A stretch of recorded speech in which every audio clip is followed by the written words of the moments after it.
দয়া করে আমাকে ছেড়ে দেন। আমার কাছে যা আছে সব নিয়ে যান, তাও আমার কোনো ক্ষতি করেন না। তোমার মতো এমন সুন্দরী মেয়েকে এভাবে টাকা নিয়ে ছেড়ে দেয় কিভাবে বলো? তোমাকে দেখলে তো যে কোনো ছেলে পাগল হয়ে যাবে। আর সেখানে তো আমি একটা খারাপ ছেলে, আর তোমাকে ছেড়ে দিব ভাবলে কিভাবে? আপনার হাত জোর করে বলছি, আমার সর্বনাশ করবেন না। আপনার যত টাকা লাগে আমাকে বলেন, আমি দিয়ে দিব, কিন্তু আমার ক্ষতি করেন না। আদিবা আদিত্যর কাছে হাত জোর করতে লাগলো আর কান্না করতে লাগলো। আদিত্য আদিবার কোনো কথা না শুনে ঝাঁপিয়ে পড়লো। এক এক করে আদিবার শরীর থেকে সবকিছু খুলে ছুঁড়ে ফেলে দিল। আদিবার সারা শরীর চুমুতে ভরিয়ে দিল। আদিবা আদিত্যকে সরিয়ে দেওয়ার চেষ্টা করতে লাগলো আর কান্না করতে লাগলো, কিন্তু আদিবার কান্না আদিত্যর কানে পৌঁছালো না। আদিত্য নিজের মতো করে আদর করতে লাগলো। আদর করা শেষ করে আদিত্য আদিবার ব্যাগ থেকে টাকা সাথে আদিবার গলার থেকে চেন টান দিয়ে নিয়ে নেয়। তারপর আদিত্য দৌড়ে আদিবাকে রেখে পালিয়ে গেল।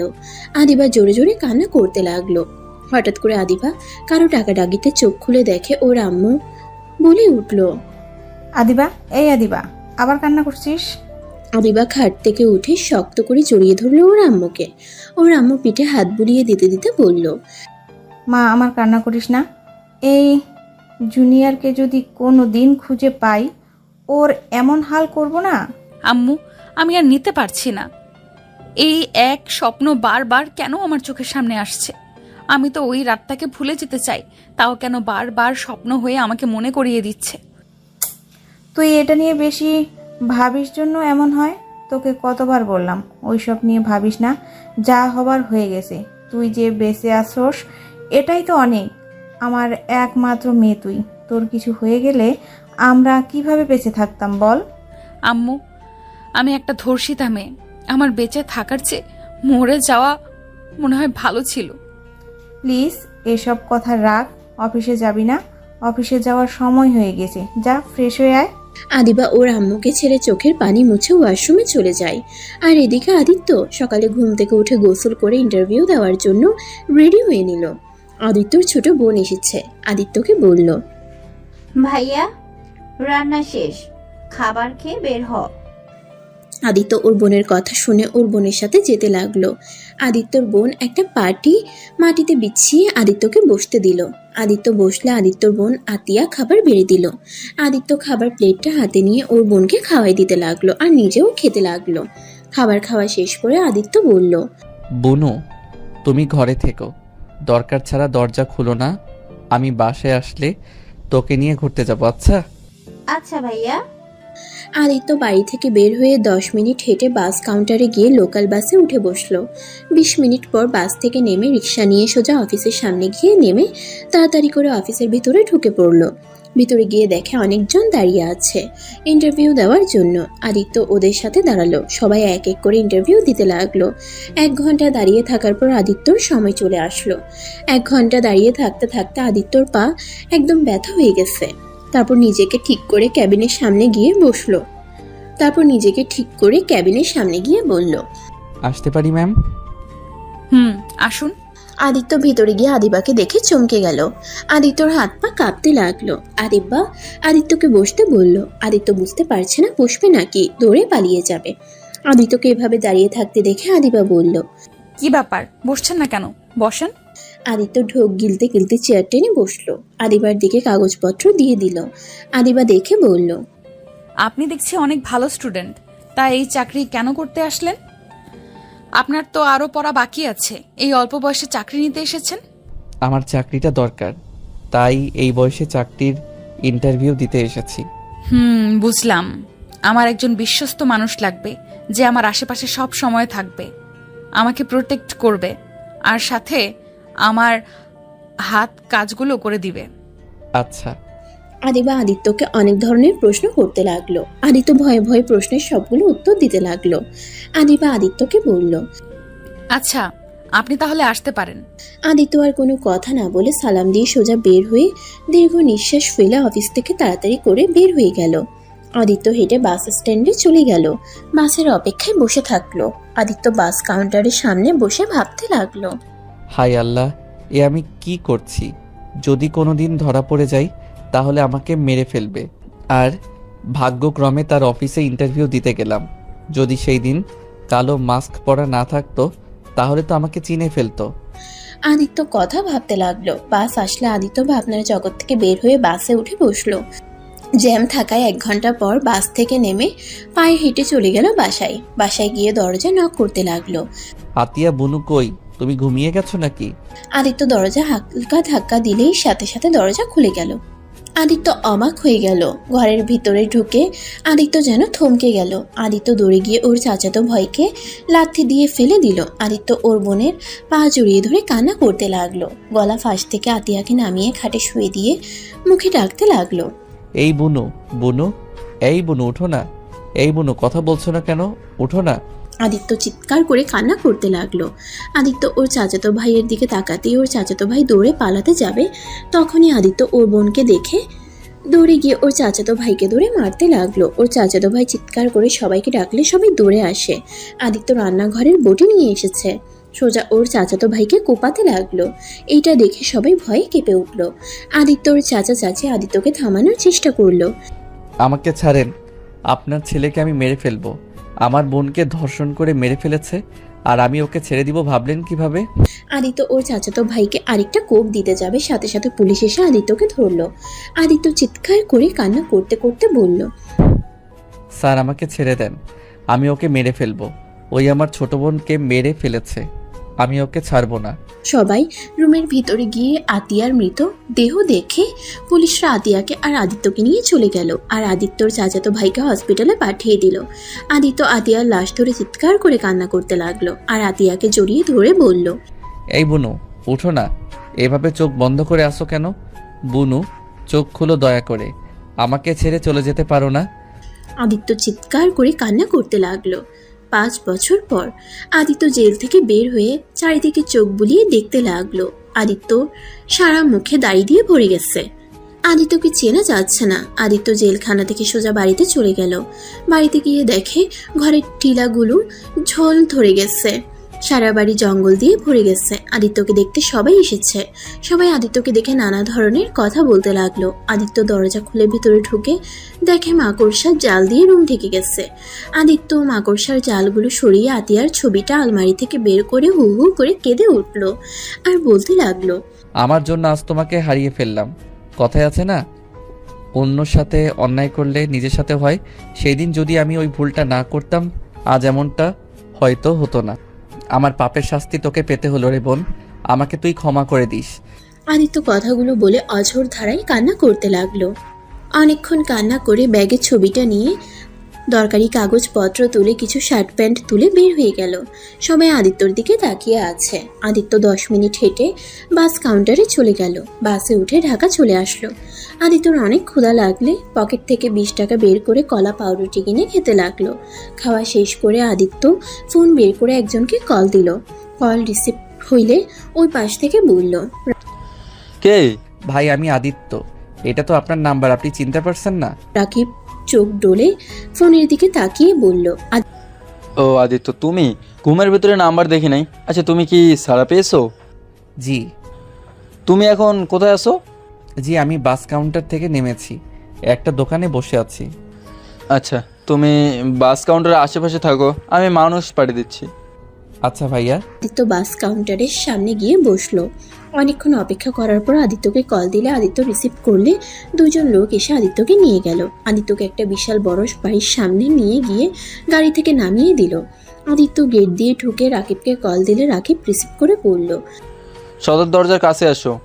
আপনি কোথায়? আমি বসার ঘরে আছি, তুমি আসো। আদিত্য কলটা কেটে সদর দরজার কাছে গিয়ে কলিং বেল চাপ দিতেই দরজা খুলে গেল। আদিত্যকে দেখে মেয়েটা ভিতরে নিয়ে গেল।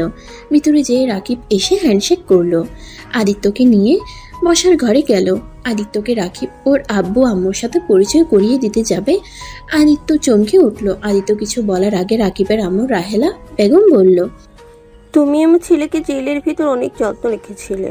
তোমার কথা অনেক শুনেছি। তোমাকে কি বলে যে ধন্যবাদ দেব? তোমার সব ঘটনা শুনছি।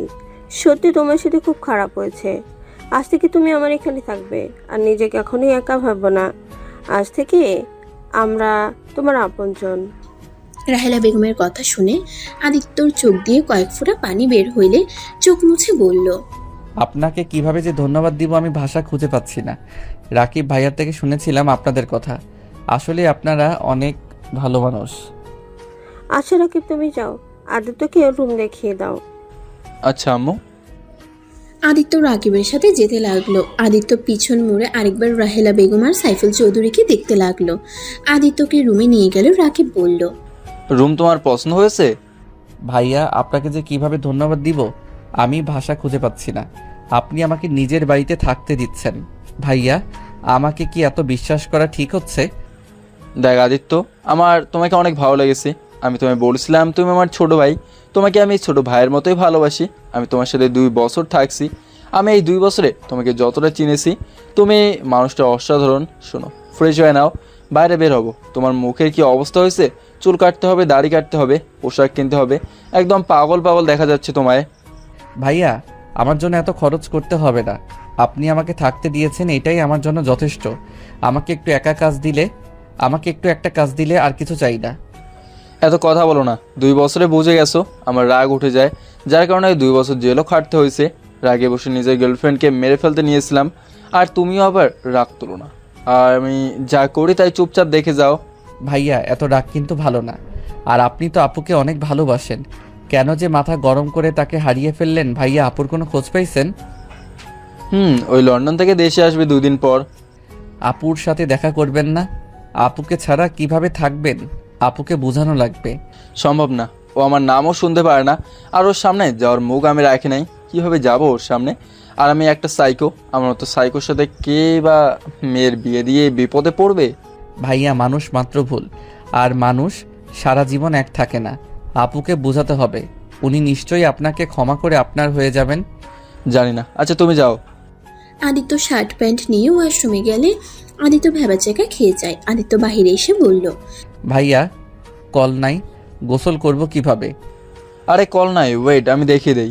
রাকিব আদিত্যকে নিয়ে গিয়ে আদিত্য সব দেখিয়ে দিল। আদিত্য কয়েকবার চেক করে দেখে নিল। রাকিব চলে গেলে আদিত্য গোসল করে নিল।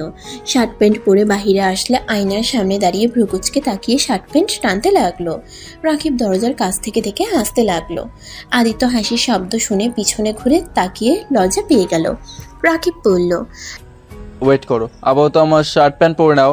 রাকিব ওর কথা শুনে শার্ট প্যান্ট নিয়ে এসেছে। আদিত্যকে দিলে আদিত্য ওয়াশরুমে গিয়ে পরিবর্তন করে নিল।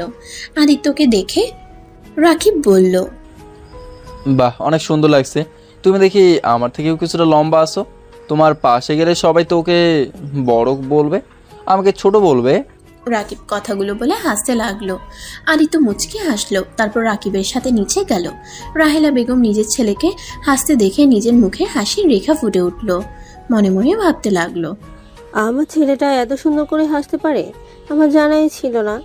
সব সময় তো রাগ জিদ কঠোর কণ্ঠে কথা বলতো। এই ছেলেটা আমার ছেলেকে অনেক পরিবর্তন করে দিয়েছে। রাহেলা বেগমকে দেখে আদিত্য চুপ হয়ে গেল। রাকিব রাহেলা বেগমকে দেখে বলল, আম্মু দেখো, আদিত্য আমার শর্টও লাগে না, আমার থেকেও বেশি লম্বা। ওর সামনে আমাকে বাচ্চা মনে হচ্ছে, আর এই আমার বড় ভাই মনে হচ্ছে। রাকিব কথাটা বলে হাসতে লাগলো। রাহেলা বেগম হেসে বলল, আদিত্য তোমার বয়সে ছোট, কিন্তু ওর যতটা বুদ্ধি আছে তোমার তাও নাই। তুমি ছোট মানুষের মতো রাগ জিদ করো। আম্মু আমি কিন্তু এখন অনেক ভালো হয়ে গেছি। সরি বাবা, ভুল হয়ে গেছে, মনে ছিল না। আমার কলিজার টুকরাটাই যে ভালো হয়ে গেছে। রাকিব রাহেলা বেগমের কাছে গেলে রাহেলা বেগম রাকিবের কপালে চুমু দিল। আদিত্য রাকিব রাহেলা বেগমের ভালোবাসা দেখে নিজের অজান্তেই চোখে পানি চলে আসলো। আদিত্য পানি মুছে ফেলল। রাকিব রাহেলা বেগমকে ছেড়ে দিয়ে বলল, আম্মু আদিত্যকে নিয়ে বের হচ্ছি। খাবার খাওয়া নিয়ে যাও, আদিত্য নিশ্চয়ই ক্ষুধা লাগছে। আমি রেস্টুরেন্টে থেকে খাওয়া দাওয়া দিব। আদিত্য চলো আমার সাথে। রাকিবের সাথে আদিত্য যেতে লাগলো। আদিত্যকে নিয়ে সোজা সেলুনে চলে গেল। চুল দাড়ির সাথে ফেসিয়াল করলো। সব করা শেষ হইলে রাকিব আদিত্যকে দেখে অবাক হয়ে বলল, মাশাল্লাহ ছোট ভাই, তোমাকে তো একদম হিরোদের মতো লাগছে। তোমাকে দেখে আমার হিংসা হচ্ছে। ভাইয়া মজা করেন না, আপনি আমার থেকে দ্বিগুণ হ্যান্ডসাম। হয়েছে, চলো এবার রেস্টুরেন্টে যাব। খাবার খেয়ে তোমার জন্য পোশাক কিনে বাসায় যাব। আদিত্য ও রাকিব সেলুন থেকে বের হয়ে বাইকে উঠে পড়ল। দুজন মিলে রেস্টুরেন্টে চলে গেল। আদিত্য রেস্টুরেন্টে দেখে অবাক হয়ে গেল। দুজন একটা টেবিলের সামনে বসলো। আদিত্য রাকিবকে বলল, জানেন ভাইয়া, আমার ছোট বোনের অনেক স্বপ্ন ছিল এমন একটা রেস্টুরেন্টে এসেছে খাবার খাবে। আমি শুধু ওকে বলতাম আমি যখন জব পাবো তখন তোমাকে নিয়ে যাব। কিন্তু আজ দেখেন আমার বোনটা আর আমার সাথে নাই, কবরে ঘুমিয়ে আছে আর আমার কাছে কোনো কিছু বায়না করে না। আদিত্য কথাগুলো বলতে বলতে চোখের পানি ফেলতে লাগলো। রাকিব আদিত্যের হাতের উপরে হাত রেখে বলল, কান্না করো না, ওর জন্য দোয়া করো, এই জন্য কবরে ভালো থাকতে পারে। কান্না করলে ও অনেক কষ্ট পাবে। আদিত্য হাতের উল্টো পিঠ দিয়ে চোখ মুছতে মুছতে বলল, হ্যাঁ, আমি আর কান্না করব না আমার জন্য, আর আমার বোনও কষ্ট পাক। আদিত্য নিজেকে অনেক কষ্টে সামলিয়ে নিল। রাকিব আদিত্যের দিকে ম্যানিউ কার্ড এগিয়ে দিল। আদিত্য বলল, ভাই আপনি যা খাবেন তাই খাবো। রাকিব অর্ডার দিতে লাগলো। অনেকক্ষণ পর অর্ডারে সব খাবার চলে আসলো। আদিত্য হাত দিয়ে খেতে গেলে রাকিব আদিত্যকে শিখিয়ে দিতে লাগলো। আদিত্য খেতে গিয়ে বারবার খাবার ফেলে দিচ্ছিল। রাকিব হাত দিয়ে খেতে লাগলো। আদিত্য হেসে চামচ রেখে দিয়ে হাত দিয়ে খেতে লাগলো আর বলল, জানেন ভাইয়া, হাত দিয়ে খাবার যে কি শান্তির, সেটাতে চামচ দিয়ে কেউ অতটা মজা পাওয়া যায় না। ঠিক বলছো। দুজন গল্প করতে করতে খাবার খেয়ে নিল। খাওয়া শেষ করে রাকিব বিল দিয়ে দিল। দুজন রেস্টুরেন্ট থেকে বের হয়ে বাইক নিয়ে সোজা শপিং মলে চলে গেল। আদিত্যকে শপিং করে দিল। আদিত্য শপিং মল ঘুরে ঘুরে দেখতে লাগলো। হঠাৎ করে আদিত্য কারোর সাথে ধাক্কা খেয়ে পড়ে যায়। আদিত্য উঠে মেয়েটাকে সরি বলবে, তার আগেই মেয়েটা ঠাস ঠাস করে থাপ্পড় মারলো। এই ছেলে, চোখে দেখো না, সরি আপু। বেয়াদব ছেলে কোথাকার। আবার আদিত্যকে মারতে যাবে তখনই রাকিব এসে রূপার হাত ধরে বলল, ওই বলছে তো সরি, তাই না? আবার মারতে যাচ্ছ কেন? রূপা রাকিবকে দেখে অবাক হয়ে গিয়ে সাথে সাথে হাত ছাড়িয়ে নিয়ে চলে যেতে লাগলো। আদিত্য অবাক হয়ে গেল। আদিত্য রাকিবকে বলল, ভাইয়া ওনাকে চেনেন নাকি? আপনাকে কিছু না বলে চলে গেল। ওইটাই তোমার আপু? আপু মানে রূপা আপু? কিন্তু উনি না 2 দিন পর লন্ডন থেকে আসবে। জানি না, আমার এক ফ্রেন্ড তো তাই বলছিল। আপুকে ডাক দেয়। আদিত্য রূপাকে ডাক দিয়ে দৌড়ে গেল। রাকিব আদিত্যর পিছন পিছন যেতে লাগলো আর বলতে লাগলো, আদিত্য দাঁড়াও। আপুকে আগে আটকে নেয়, তারপর দাঁড়াবো। আদিত্য রাকিবের কথা না শুনে শপিং মল থেকে বের হয়ে দেখে রূপা গাড়িতে উঠবে। সাথে সাথে আদিত্য হাঁপাতে হাঁপাতে বলল, আপু আমার আপনার সাথে কথা আছে। কি কথা? একটু আমাকে বলতে দেন। আদিত্য, এভাবে কেউ দৌড়ায়? ভাইয়া ওয়েট করেন, নিঃশ্বাস ফেলতে দেন তো। রূপা রাকিবকে দেখে গাড়িতে উঠতে যাবে, সাথে সাথে আদিত্য গাড়ির দরজা আটকিয়ে দিয়ে বলল, আপু প্লিজ রাগ করে চলে যাবেন না, প্লিজ একটু আমার কথা শুনেন। আমি কারো কথা শুনতে চাই না। আর তুমি কে যে তোমার কথা শুনতে হবে? আপনার একটা ছোট ভাই হিসেবে ধরতে পারেন, প্লিজ আমার কথাটা শুনেন। রূপা কিছু বলতে যাবে তখনই পিছন থেকে কেউ বলে উঠল, রূপা। দোস্ত, তুই কেমন আছোস? রূপা আদিত্যকে এড়িয়ে আদিবাকে জড়িয়ে ধরল। আদিত্য পিছনে ঘুরে আদিবাকে দেখে ভয়ে হাত কাঁপতে লাগলো। আদিবা রূপাকে বলল, রূপা, তুই না 2 দিন পর আসবি, এখানে কি করছিস? সবাইকে সারপ্রাইজ দেব, তাই গতকাল রাতে এসেছি। সবাইকে সারপ্রাইজ দেবার জন্য কিছু বলি নাই। তাই বলে আমাকে বলবি না? আর এখানে কি করছিলি? আর রাকিব, তুমি এখানে কেমন আছো? জেল থেকে কবে ছাড়া পাইলে? ভালো আছি, তুমি কেমন আছো? 5 দিন হলো এসেছি। ও আচ্ছা, তা জেলের ভাত কেমন লাগলো? আর তোমার সাহস কি করে হয় আবার আমার বান্ধবীর সামনে আসার? রাকিব কিছু না বলে আদিত্যর হাত ধরে টেনে নিয়ে গেল। আদিত্য ভয়ে চলে গেল, কোনো কথা বলল না। রাকিব আদিত্যকে এভাবে দেখে বলল, কি ব্যাপার, এভাবে কাঁপছো কেন? কিছু হয়েছে তোমার? না। রাকিব বাইকে উঠে পড়লে আদিত্য পিছনে উঠে বসলো। দুজন বাসায় চলে আসলো। আদিত্য রুমে এসে খাটে বসে ভাবতে লাগলো, আমাকে যেভাবে হোক ওনার কাছ থেকে ক্ষমা চাইতে হবে, না হইলে আমি কখনোই শান্তিতে ঘুমাতে পারবো না। আমার বোন শান্তি পাবে না। আমাকে যেভাবে হোক ওনার কাছ থেকে ক্ষমা চাইতে হবে। কিভাবে ওনার সাথে যোগাযোগ করব? যেভাবে হোক আমাকে ওনার সাথে কথা বলতে হবে, আর ওনার চেনটা ফিরিয়ে দিতে হবে। আদিত্য কথাগুলো ভাবছিল। রাকিব নিজের রুমে গিয়ে রূপার কথা ভেবে চোখ বেয়ে পানি ছড়াতে লাগলো। 8টার দিকে আদিত্য রাকিবের রুমে আসলে রাকিবের রুম অন্ধকার হয়ে আছে। আদিত্য লাইট চালিয়ে দিল। রাকিব উপর হয়ে শুয়ে আছে। আদিত্য রাকিবকে আস্তে আস্তে ডাকতে লাগলো। রাকিব ঘুম ঘুম চোখে খাটে বসে বলল, কিছু বলবেন? ভাইয়া আপনি কি কান্না করছেন? ভাইয়া, কান্না না করে আপুকে বোঝানোর চেষ্টা করলে তো পারেন। আর আপু যদি আপনাকে সত্যিই ভালোবেসে থাকে, আমার বিশ্বাস লাস্টবারের মতো আপনাকে উনি ক্ষমা করে দিবে। আমি কোন মুখে ওর সামনে যাব? আমি ওকে গলার টেপে মেরে ফেলতে চাইছিলাম শুধুমাত্র অন্যজনের কথায় ওকে ভুল বুঝে। আমি কেমন ভালোবাসলাম ওকে যে আমি ওকে বিশ্বাস করতে পারলাম না, অন্য কারো কথায় ওকেও অবিশ্বাস করলাম। ভাইয়া, আপনি অন্যায় করছেন। আপনি তো 2 বছর জেলও খাটলেন। আপনার আম্মু আব্বু বা কেউ আপনার খোঁজ খবরও নেয় নাই, আপনাকে শাস্তি দিয়েছে। আপনি তো এখন আগের মতো নাই, অনেকটা ভালো হয়ে গেছেন। এ আমাকে কখনোই ক্ষমা করবে না, ও আমাকে সহ্য করতে পারছে না। আচ্ছা ভাইয়া, নতুন করে আপুকে পটালে কেমন হয়? মানে? আদিত্য রাকিবকে কিছু প্ল্যান বলল। রাকিব শুনে ভ্রুকুচকে বলল, মুখে জুতা ছুঁড়ে মারবে। আরে তাই তো করতে পারেন। আচ্ছা। আচ্ছা ভাইয়া, একটা কথা বলার ছিল। বলো। আপুর সাথে যে একটা মেয়ে দেখলাম, উনিকে আপনি কি চিনেন? চিনি। আমার আব্বুর আর রূপার আব্বুর বন্ধুর মেয়ে, আর রূপার বেস্ট ফ্রেন্ড। ও আচ্ছা, ওনার কি বিয়ে হয়ে গেছে? না, বিয়ে ঠিক হয়েছিল, কিন্তু আদিবা ধর্ষণের শিকার হয়েছিল, যার কারণে যার সাথে বিয়ে ঠিক হয় তারা বিয়ে ভেঙে দিয়ে চলে যায়। আর ধর্ষিতা মেয়েকে কেউ বিয়ে করতে চায় না। বিয়ে করতে চাইলে ওদের সম্পদের লোভে বিয়ে করতে আসে। এটা তো ভালো করে জানো। ধর্ষিতা মেয়েদের জীবন কতটা কঠিন হয়ে দাঁড়ায় সমাজের মানুষদের জন্য। আর শুনছি ওর নাকি বিয়ে ঠিক হয়েছে, 4 দিন পর মনে হয় বিয়ে। আমাদের দাওয়াত দিয়েছে, বাট আমি যাব না, আব্বু আম্মু যাবে। কেন যাবেন না? শুনেন, এইটাই ভালো সময়। রূপা আপু তো অবশ্যই ওনার বিয়েতে যাবে, তখন ওনাকে কাছে পাবে, ওনাকে ইমপ্রেস করতে সুবিধা হবে। তাই তো, কতটা খারাপ বলো না? এই সুযোগ কাজে লাগাতে হবে। এখন মন খারাপ না করে হাসেন। আচ্ছা তুমি বসো, আমি ওয়াশরুম থেকে আসছি। রাকিব ওয়াশরুমে চলে গেল। আদিত্য নিজের উপরে অনেক রাগ হতে লাগলো। মনে মনে ভাবতে লাগলো, আল্লাহ জানে আমার জন্য ওনাকে কত কি সহ্য করতে হয়েছে। দর্শিতা মেয়েদের জীবনটা একদম সমাজের মানুষ নরক বানিয়ে ফেলে। এই আল্লাহ, আমি আর পারছি না। কিছু মিনিটের সুখের জন্য একটা লাইফ বরবাদ করে ফেলছি। আমি কিভাবে ওনার থেকে ক্ষমা চাইবো? কোন মুখ নিয়ে ওনার সামনে দাঁড়াবো? আদিত্য কথাগুলো ভাবতে লাগলো। আর রাকিব ওয়াশরুম থেকে ফ্রেশ হয়ে বের হয়ে আদিত্যকে বলল, চলো ছাদে যাই, রাতে ভিউটাই অনেক সুন্দর লাগে। আচ্ছা চলেন। আদিত্য রাকিবের সাথে ছাদে চলে গেল। ছাদে গিয়ে দুজন দোলনায় বসে থেকে আকাশের দিকে তাকিয়ে দেখতে লাগলো। আদিত্য রাকিবকে ডাকতে দিলে আদিত্য আর রাকিব নিচে চলে গেল। 4 জন খাবার খেতে বসলো। আদিত্য খাবার খাচ্ছিল আর মাঝে মাঝে রাহেলা বেগম আর সাইফুল চৌধুরীর দিকে তাকিয়ে দেখতে লাগলো। বিষয়টা রাহেলা বেগমের চোখে পড়লো। রাহেলা বেগম খাবার মুখে দিতে দিতে বলল, আদি তো কিছু লাগবে? যা লাগে নিয়ে খাও। না আন্টি, কিছু লাগবে না। 4 জন খাবার খাওয়া শেষ করে বসার ঘরে গিয়ে বসে গল্প করতে লাগলো। কথা বলার মাঝখানে আদিত্য বলে উঠল, আচ্ছা রাকিব ভাইয়া কি একাই? তার কোনো ভাই বোন নাই? আদিত্যর কথা শুনে রাহেলা বেগম সাইফুল চৌধুরী থমকে গেল।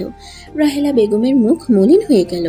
আদিত্য তাদের মুখ দেখে বলল, আঙ্কেল আন্টি, আমি কোনো ভুল করে প্রশ্ন করে ফেললাম, তাহলে সরি, আমাকে ক্ষমা করে দেন। আরে না, কোনো ভুল প্রশ্ন করো নাই।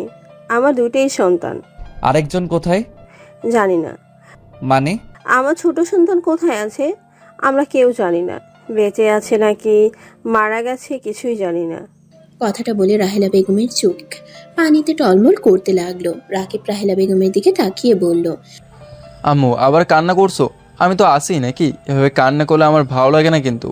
রাকিবের কথা শুনে চোখ মুছে ফেলল। আমি আর কাটবো না, তোমরা খাবার খাও। রাহেলা বেগম আর কিছু না খেয়ে উঠে চলে গেল। আদিত্য মাথা নিচু করে বলল, সরি, আমার জন্য আন্টি না খেয়ে চলে গেল। আরে তেমন কিছু না, আম্মু মাঝে মাঝেই এমন করে। আমার ছোট ভাই হারিয়ে যাওয়ার পর থেকে এমন করে, অনেকবার খাবার ছেড়ে উঠে গেছে।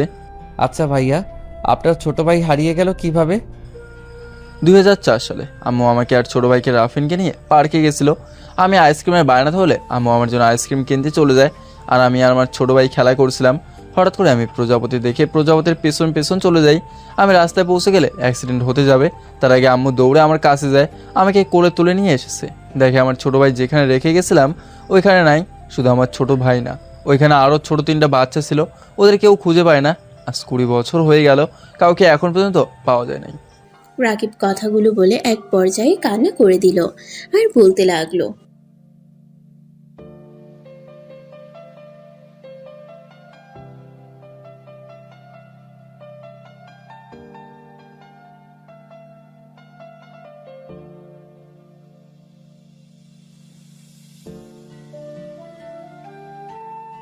ভাইয়া কান্না করো না, এখানে তোমার কোনো দোষ নাই। তুমি নিজেও তো ছোট ছিলে, তখন কিডন্যাপারদের সাথে তুমি পারতে না? ওরা হয়তো তোমার ভাইয়ের সাথে তোমাকে তুলে নিয়ে যাইতো। আমি জানি না, কিন্তু আমাকে নিয়ে গেলে তাও নিজের কাছে অপরাধী মনে হতো না? তিলে তিলে এভাবে শেষ হয়ে যেত হয়তো না? আদিত্য রাকিবকে সান্ত্বনা দিতে লাগলো, সাথে সাইফুল চৌধুরীও দিতে লাগলো। রাকিব ওর আব্বুকে জড়িয়ে ধরে কান্না করতে লাগলো। আদিত্য একটা প্লেটে খাবার বেড়ে রাহেলা বেগমের রুমের দিকে যেতে লাগলো। রাকিব, সাইফুল চৌধুরী অবাক হয়ে গেল। আদিত্য রাহেলা বেগমের রুমে গিয়ে বলল, আন্টি। আদিত্য কিছু বলবে? আদিত্য রাহেলা বেগমের কাছে গিয়ে বসে চোখের পানি মুছে দিয়ে খাবারের লোকমা মুখে তুলে দিয়ে বলল, আন্টি কান্না করবেন না, আজ থেকে আমি আপনার ছোট ছেলে। আপনি মোটেও ভাববেন না আপনার ছোট ছেলে হারিয়ে গেছে। আদিত্যর কথা শুনে রাহেলা বেগম আরো ইমোশনাল হয়ে আদিত্যকে জড়িয়ে ধরল। আদিত্যর কপালে চুমু দিল। আদিত্য রাহেলা বেগমকে খাবার খাওয়াই দিল। দুইজনের ভিতরে ভালো একটা সম্পর্ক হয়ে গেল। 4 দিন পর, ভাইয়া উঠেন, আম্মু আব্বু ডাকছে। তাড়াতাড়ি উঠে বিয়ে বাড়িতে যেতে হবে তো। আমাকে ঘুমাতে দাও, পরে যাব, এখন যাব না। ভাইয়া আমাদের কাজ কি ভুলে গেছেন? রূপা আপুকে ইমপ্রেস করতে হবে তো। আদিত্যর কথা শুনে রাকিব লাফ দিয়ে উঠে তাড়াতাড়ি করে ফ্রেশ হতে চলে গেল। রাকিব তাড়াতাড়ি করে রেডি হয়ে নিল। রাকিব আদিত্য একসাথে নিচে গেলে রাহেলা বেগম বলল, মাশাল্লাহ, আমার ছেলে দুইটাকে পাঞ্জাবিতে অনেক সুন্দর লাগছে, কারণ নজর না লাগে। রাহেলার কথা শুনে 4 জন হেসে উঠল। তারপর বাসা থেকে বের হয়ে গাড়িতে উঠে পড়ল। 20 মিনিট বিয়ে রিসেপশন চলে গেল। সবাই নাচ গান করছে। আদিত্য রাকিব রূপাকে খুঁজতে লাগলো। খুঁজতে খুঁজতে রূপাকে ছাদে পেল। রাকিব আদিত্যকে সামনে এগিয়ে দিলে আদিত্য রূপার কাছে গিয়ে বলল, আসসালামু আলাইকুম আপু, কেমন আছেন? রূপা কারো কণ্ঠ পেয়ে পিছনে ঘুরে তাকিয়ে দেখে আদিত্য। রূপা আদিত্যকে বলল, ওয়ালাইকুম সালাম, তুমি এখানে কি করছো?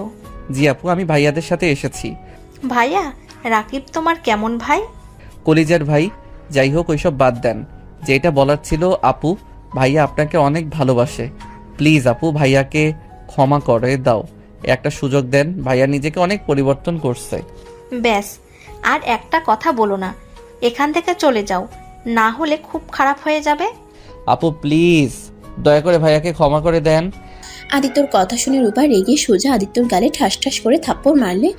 রাকিব আদিত্যর পেছন থেকে বের হয়ে রাগীর লোক নিয়ে কিছু বলতে যাবে, সাথে সাথে আদিত্য রাকিবের হাত ধরে বলল, আপু আমাকে মারেন, সমস্যা নাই, আমার ভাইয়াকে দয়া করে ক্ষমা করে দেন। ভাইয়া তো নিজের ভুল বুঝতে পারছে, 2 বছর জেল খাটছে। তারপর কি আপনার মনে হয় ভাইয়ার শাস্তি কম হয়ে গেছে? দেখেন, আপনার যদি ভাইয়ার উপরে রাগ থাকে তাহলে ভাইয়ার উপরে রাগ খাটান, দরকার পড়লে শাস্তি দেন। তাই বলে আপনি ভাইয়াকে এড়িয়ে যাবেন না, কথা বলেন অন্তত। আপনি তো ভাইয়াকে ভালোবাসেন, ভালোবাসার মানুষটাকে কি লাস্টবারের মতো ক্ষমা করা যায় না? আদিত্যর কথা শুনে রূপা কিছু বলতে যাবে, তার আগেই নিচ থেকে চিল্লাপাল্লার আওয়াজ আসলে 3 জন দৌড়ে নিচে নেমে গেল। নিচে গিয়ে দেখে আদিবা আত্মহত্যা করতে চলে গেছে। সবাই আদিবার রুমের দরজা ধাক্কাতে লাগলো। দরজা খুলছে না দেখে আদিত্য পাশের রুমের দরজা খুলে ব্যালকনি দিয়ে আদিবার রুমে ঢুকলো। আদিত্য আদিবার পা ধরে বলল, দয়া করে এমন পাপ কাজ করবেন না, এইটা কখনোই সমাধান হতে পারে না। দয়া করে নেমে আসেন। আমাকে ছেড়ে দেন, আমি বাঁচতে চাই না। আমার বেঁচে থাকার কোনো অধিকার নাই। ধর্ষিতা মেয়ের বেঁচে থাকার কোনো অধিকার নাই। দয়া করে আমাকে ছেড়ে দেন, আমি আর পারছি না।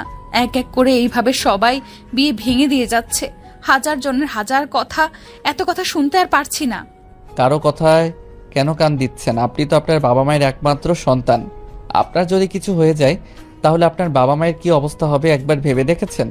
আপনি তো আত্মহত্যা করে ভাবছেন মুক্তি হয়ে যাবেন, কিন্তু আপনার আব্বু আম্মুর কি হবে? তারা সহ্য করতে পারবে কি? আদিত্য, দরজা খোলো। ভাইয়া, উনি তো দড়ি ছড়াচ্ছেন না, ওনাকে ছেড়ে দিলে তো উনি ঝুলে যাবে। তোমার পায়ের কাছে দেখো টুল আছে, ওইটা খাটের উপরে তুলে আদিবের পায়ের নিচে দাও। আদিত্য রাকিবের কথা শুনে পা দিয়ে টুলটা নিয়ে আসতে লাগলো। আর ওইদিকে আদিবার আব্বু আম্মু কান্নায় ভেঙে পড়তে লাগলো। আর সবাই আদিবাকে নেমে পড়তে বসতে লাগলো।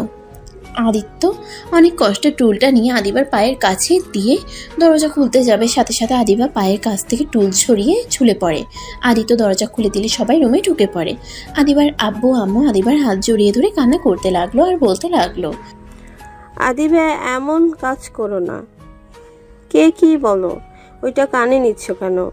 কে তোমাকে বিয়ে করলো বা করলো না ওইটা দেখার বিষয় না। আদিবা, আমাকে ছেড়ে চলে যাও না। রাকিব রূপা মিলে আদিবাকে নামিয়ে নিল। আদিবা জোরে জোরে কাঁদতে লাগলো। আদিত্যর নিজের উপরে অনেক রাগ হতে লাগলো। আদিত্য সহ্য করতে না পেরে আদিবার কাছে গিয়ে আদিবার হাত শক্ত করে জড়িয়ে ধরে বলল, আমি আপনাকে বিয়ে করতে চাই। আমি আপনাকে কথা দিচ্ছি, এই 5 বছর যতটা কষ্ট সহ্য করছেন আমি আপনাকে সম্পূর্ণ ভালোবাসা দিয়ে সব ভুলিয়ে দেওয়ার চেষ্টা করব। দয়া করে আমাকে একটা সুযোগ দেন আপনাকে ভালোবাসার। আমি আপনার লাইফটা পরিবর্তন করে দিতে চাই। প্লিজ এইভাবে ভেঙে পড়বেন না। আদিত্যর কথা শুনে সবাই অবাক হয়ে যায়। আদিবার আব্বু আম্মু অবাক হয়ে আদিত্যর দিকে তাকালে রাহেলা বেগম বলল, কি? আদিত্য তুমি বিয়ে করবে মানে? আদিবা তোমার বড় আপুর মতো। আম্মু, বয়স কোনো ব্যাপার না। আঙ্কেল আন্টি, আপনাদের কাছে আপনার মেয়েকে আমি চাচ্ছি। আমি একটা বেকার ছেলে আর আমি গরিব ঘরের সন্তান। আমি আপনার মেয়েকে বিয়ে করতে চাই। আমি জানি ছোট মুখে বড় কথা হয়ে যাচ্ছে, কিন্তু সত্যি আমি আপনার মেয়েকে বিয়ে করতে চাই। আমি আপনার মেয়েকে হয়তো বড়লোকদের মতো টাকা পয়সা দিয়ে ভরিয়ে দিতে পারবো না, কিন্তু ভালোবাসার সম্মান দিয়ে রাখতে পারবো। একবার আমাকে বিশ্বাস করে দেখেন, আমি যদি আপনার মেয়েকে অসুখে রাখি তাহলে আপনারা আমাকে মেরে ফেলেন, আমার কোনো আফসোস থাকবে না। আদিত্যর কথা শুনে সবাই কানাঘুষা করতে লাগলো। অনেকক্ষণ ভেবে চিন্তা করে আদিবার আব্বু আম্মু রাজি হয়ে যায়। আদিবা কিছু বলতে চাইলে বলার সুযোগ দেয় নাই। আদিত্য আর আদিবার বিয়ে পড়ানো শুরু করলো। যৌতুক দিতে চাইলে আদিত্য বলে উঠল, বেয়াদবি মাফ করবেন, আমি আপনার মেয়ের হাত দুইটাই চাই, আমার আর কিছুই চাই না। যদি যৌতুক হিসেবে কিছু দিতে চান জোর করে, আমি তাহলে একটাই জিনিস চাইব, সেইটা আপনার মেয়েকে। আদিত্যর কথা শুনে সবাই অবাক হয়ে গেল। কেউ কেউ আদিত্যকে ভালো বলতে লাগলো, কেউ কেউ আদিত্যকে পাগল বলতে লাগলো। আদিবার আব্বু আম্মু আদিত্যর প্রতি অনেকটাই ইমপ্রেস হয়ে যায়। আদিত্য আর আদিবার বিয়ে পড়িয়ে দিল। আদিত্যর বাবা মা হিসাবে রাহেলা বেগম সাইফুল চৌধুরী স্বাক্ষর দেয়। আদিবা আর আদিত্য বসে আছে। সবাই নাচানাচি গান বাজনা নিয়ে মেতে থাকলেও আদিবার মুখে এক ফোঁটা হাসি নাই। আদিবার চোখ বেয়ে অনবরত পানি পড়ছে। আদিত্য আদিবার চোখের পানি মুছে দিতে দিতে বলল, আমি জানি আমাকে আপনার পছন্দ না, আমি জানি আমার উপরে আপনার রাগ হচ্ছে। দয়া করে প্লিজ এভাবে কান্না করবেন না, আপনার কান্না আমার সহ্য হচ্ছে না। আমি একবার যখন আপনার হাত ধরেছি তখন আমার মৃত্যুর আগ পর্যন্ত আপনার হাত ধরে বাঁচতে চাই। এই হাত কখনোই আপনার হাত ছেড়ে দিবে না। আদিত্যর কথা শুনে আদিবা কিছু বলল না, চুপ করে বসে থাকলো। আদিত্য আদিবার জন্য বাসর ঘর সাজানো হইলে আদিবা আর আদিত্যকে নিয়ে বাসর ঘরে দিয়ে আসলো। আদিত্য দরজা লাগিয়ে দিলে আদিবা আদিত্যকে বলল, তুমি কি পাগল? আমার মতো ধর্ষিতা মেয়েকে কেন বিয়ে করলে? বিয়ে তো করলে, আবার যৌতুক পর্যন্ত নিলে না। তুমি আমাকে কেন দয়া করলে? আমি তোমায় দয়া করি না, আমি আমার ভুল শোধরানোর জন্য তোমায় বিয়ে করছি। মানে? আদিত্য আদিবাকে সত্যি বলতে যাবে তখনই ভাবতে লাগলো, কি হলো? কি ভাবো এইভাবে? আমি যদি সত্যি বলি তাহলে উনি অনেক কষ্ট পাবে। না থাক, সময় হইলে ওনাকে সব সত্যি কথা বলে দিতে হবে। আমি চেয়েছিলাম আমি জীবনে বিয়ে করলে একটা ধর্ষিতা মেয়েকে বিয়ে করব। অবহেলিত মেয়েদের বিয়ে করার ইচ্ছে ছিল, সেইটা পূর্ণ হয়ে গেল। আমি দেখেছি অবহেলিত মেয়েরা স্বামীদের অনেক ভালোবাসে, তাই ছোটবেলা থেকে এই শখটা জেগেছিল। এটা কোনো কথা? আমি যদি তোমাকে না ভালোবাসি? তুমি আমার স্ত্রী, সেখানে তুমি এখন ভালো না বাসলে একদিন না একদিন আমায় তুমি ভালোবাসবে। আমি সেই দিনের অপেক্ষায় থাকব। শোনো, বাস্তব দুনিয়ায় চলার চেষ্টা করো, কল্পনার দুনিয়ায় চলো না। আমি বাস্তব দুনিয়াতে আসি। যাই হোক, আজকে আমাদের বাসর রাত, আর আপনি কি এলোমেলো কথা বলা শুরু করছেন? বাসর রাত নিয়ে কত স্বপ্ন ছিল। বউ ঘোমটা দিয়ে বসে থাকবে, আমি গিয়ে বউয়ের ঘোমটা খুলে কপালে চুমু দিয়ে প্রশংসা করব, তা তো কিছুই হলো না। উল্টা বউ আমাকে জেরা করা শুরু করে দিয়েছে। আদিত্যর কথা শুনে আদিবার হাসি পেল, কিন্তু হাসলো না। হাসি আটকিয়ে বলল, এত যে বড় বড় কথা বলছো, এখন যদি বলি তুমি আমাকে টাচ করতে পারবে না, আমি তোমাকে অনুমতি দিলাম না, তখন তুমি কি করবে? বউ অনুমতি না দিলে সেখানে তো আর কিছু করার নাই। জোর করে তো আর বউকে টাচ করা যাবে না। গুড, যাও ঘুমিয়ে পড়ো, আমার অনেক ঘুম পাচ্ছে। ঘুমালে আবার আত্মহত্যা করবেন না তো? কি মনে হয়? কি আর মনে হবে, যারা একবার আত্মহত্যা করতে যায় তাদের পিছনে শয়তান লেগে পড়ে সবসময় কুপরামর্শ দিবে। রাগ হইলে কষ্ট পারলে বলবে এত কষ্ট সহ্য করে কি হবে, আত্মহত্যা করো, সবাইকে মুক্তি করে দে, তোকে কেউ ভালোবাসে না। আদিত্যর কথা শুনে আদিবা পিছনে ঘুরে মিটিমিটি হাসতে হাসতে ওয়াশরুমে চলে গেল। আদিত্য বিছানার উপরে বসে নিচের দিকে তাকিয়ে থেকে মনে মনে ভাবতে লাগলো। আপনার মুখে আমি হাসি ফুটাবো? আমার জন্য আপনার মুখের হাসি চলে গেছে। আমি আপনাকে আগের মতো স্বাভাবিক করে দিব। যেভাবে হোক আপনাকে আমার ভালো রাখতে হবে। আদিত্য ওর পকেট থেকে ওর বোনের ছবি বের করে বুকে জড়িয়ে চোখের পানি ফেলতে লাগলো আর ভাবতে লাগলো। বোন রে, তোমাকে যে আমি খুব মিস করছি। বোন, তুমি কি দেখতে পারছো? আমি আমার ভুল শুধরানোর জন্য ওনাকে বিয়ে করেছি। আমি জানি না উনি যখন সত্যিটা জানতে পারবে আমাকে ক্ষমা করে দিবে কিনা। ওয়াশরুমের দরজা খোলার শব্দ পেয়ে আদিত্য সাথে সাথে চোখ মুছে ছবিটা পকেটে রেখে দিল। আদিবা আদিত্যকে দেখে বলল, আচ্ছা, একটা কথা বলো তো। জি বলেন। তোমার কণ্ঠটা কেমন জানি চেনা চেনা লাগে, কোথায় যেন শুনেছি। আর তোমাকে কি আগে আমি দেখেছি? আদিত্য আদিবার কথা শুনে ভয় পেয়ে গেল, ঢুক গিলতে লাগলো। আদিবা প্রকুচকে তাকিয়ে বলল, কি হলো, কথা বলছো না কেন? মানে হ্যাঁ, আমাকে তুমি আগে দেখছো। আমি তোমার অফিসে ইন্টারভিউ দিতে এসেছিলাম 5 বছর আগে, এই জন্য হয়তো আমার কণ্ঠ চেনা চেনা লাগছে। ও আচ্ছা, আমার ঠিক মনে পড়ছে না, হয়তো হতে পারে 5 বছর আগের কথা, তাই খেয়াল হয়নি। ও আচ্ছা। আচ্ছা যাও, ফ্রেশ হয়ে নাও। আদিত্য ওয়াশরুমে চলে গেল। আদিবা খাটের একপাশে শুয়ে ভাবতে লাগলো। এই ছেলেটা আমাকে কেন বিয়ে করলো? আমার অফিসে একবার ইন্টারভিউ দিতে এসেছে, আবার সম্পদের লোভ থাকলে যৌতুকও নিল না। কিছু তো বুঝতে পারছি না ওর মাথায় কি চলছে। নাকি আল্লাহর কাছে একটা ভালো স্বামী চেয়েছিলাম জন্য কি আমার জন্য কি পাঠিয়েছে? আদিবা ভাবতে ভাবতে ঘুমিয়ে পড়ল। আদিত্য ওয়াশরুম থেকে বের হয়ে পাঞ্জাবিটা খুলে স্যান্ডো গেঞ্জি পরে শুয়ে পড়ল। আদিবার দিকে কিছুক্ষণ তাকিয়ে থেকে লাইটটা অফ করে ঘুমিয়ে পড়ল। সকালে ঘুম ভাঙতেই দেখতে পাই আদিবা ওর বুকের উপরে মাথা দিয়ে শুয়ে আছে। আদিত্য একটু নড়ে উঠলে আদিবার ঘুম ভেঙে যায়। আদিবা চোখ খুলতেই আদিত্য চোখ বন্ধ করে ফেললো। আদিবা নিজেকে আদিত্যর বুকে দেখে লজ্জা পেয়ে গেল, সাথে সাথে উঠে পড়ল। আদিত্যর দিকে তাকিয়ে মনে মনে ভাবতে লাগলো, মাশাআল্লাহ, আমার বরটাকে কত সুন্দর লাগছে, একটা ছোট বাচ্চাদের মতো ঘুমাচ্ছে। আল্লাহর কাছে হাজার হাজার শুকরিয়া। কিন্তু আল্লাহ, আপনি ভালো জানেন ওর মনের ভেতরে কি আছে। আদিবা আদিত্যর দিকে তাকিয়ে কথাগুলো ভাবছিল। আদিত্য চোখ খুলে দেখে আদিবা তাকিয়ে আছে। আদিত্য আবার চোখ বন্ধ করে নিলে আদিবা ভ্রুকুচকে তাকিয়ে বলল, তার মানে তুমি আমাকে ইচ্ছে করে নিজের বুকের সাথে জড়িয়ে ধরেছিলে, আমাকে ঘুমের ভেতরে পেয়ে আমার সাথে? ছি! আদিবার কথা শুনে আদিত্য লাফ দিয়ে উঠে ভয়ে ভয়ে বলল, বিশ্বাস করো, আমি কিছু করি নাই। আল্লাহর কসম, আমি তোমায় ইচ্ছে করে বুকে টেনে নেই নাই। আমি তো ঘুমিয়ে গেছিলাম। ঘুম ভাঙলে দেখি তুমি শুয়ে আছো আমাকে জড়িয়ে ধরে।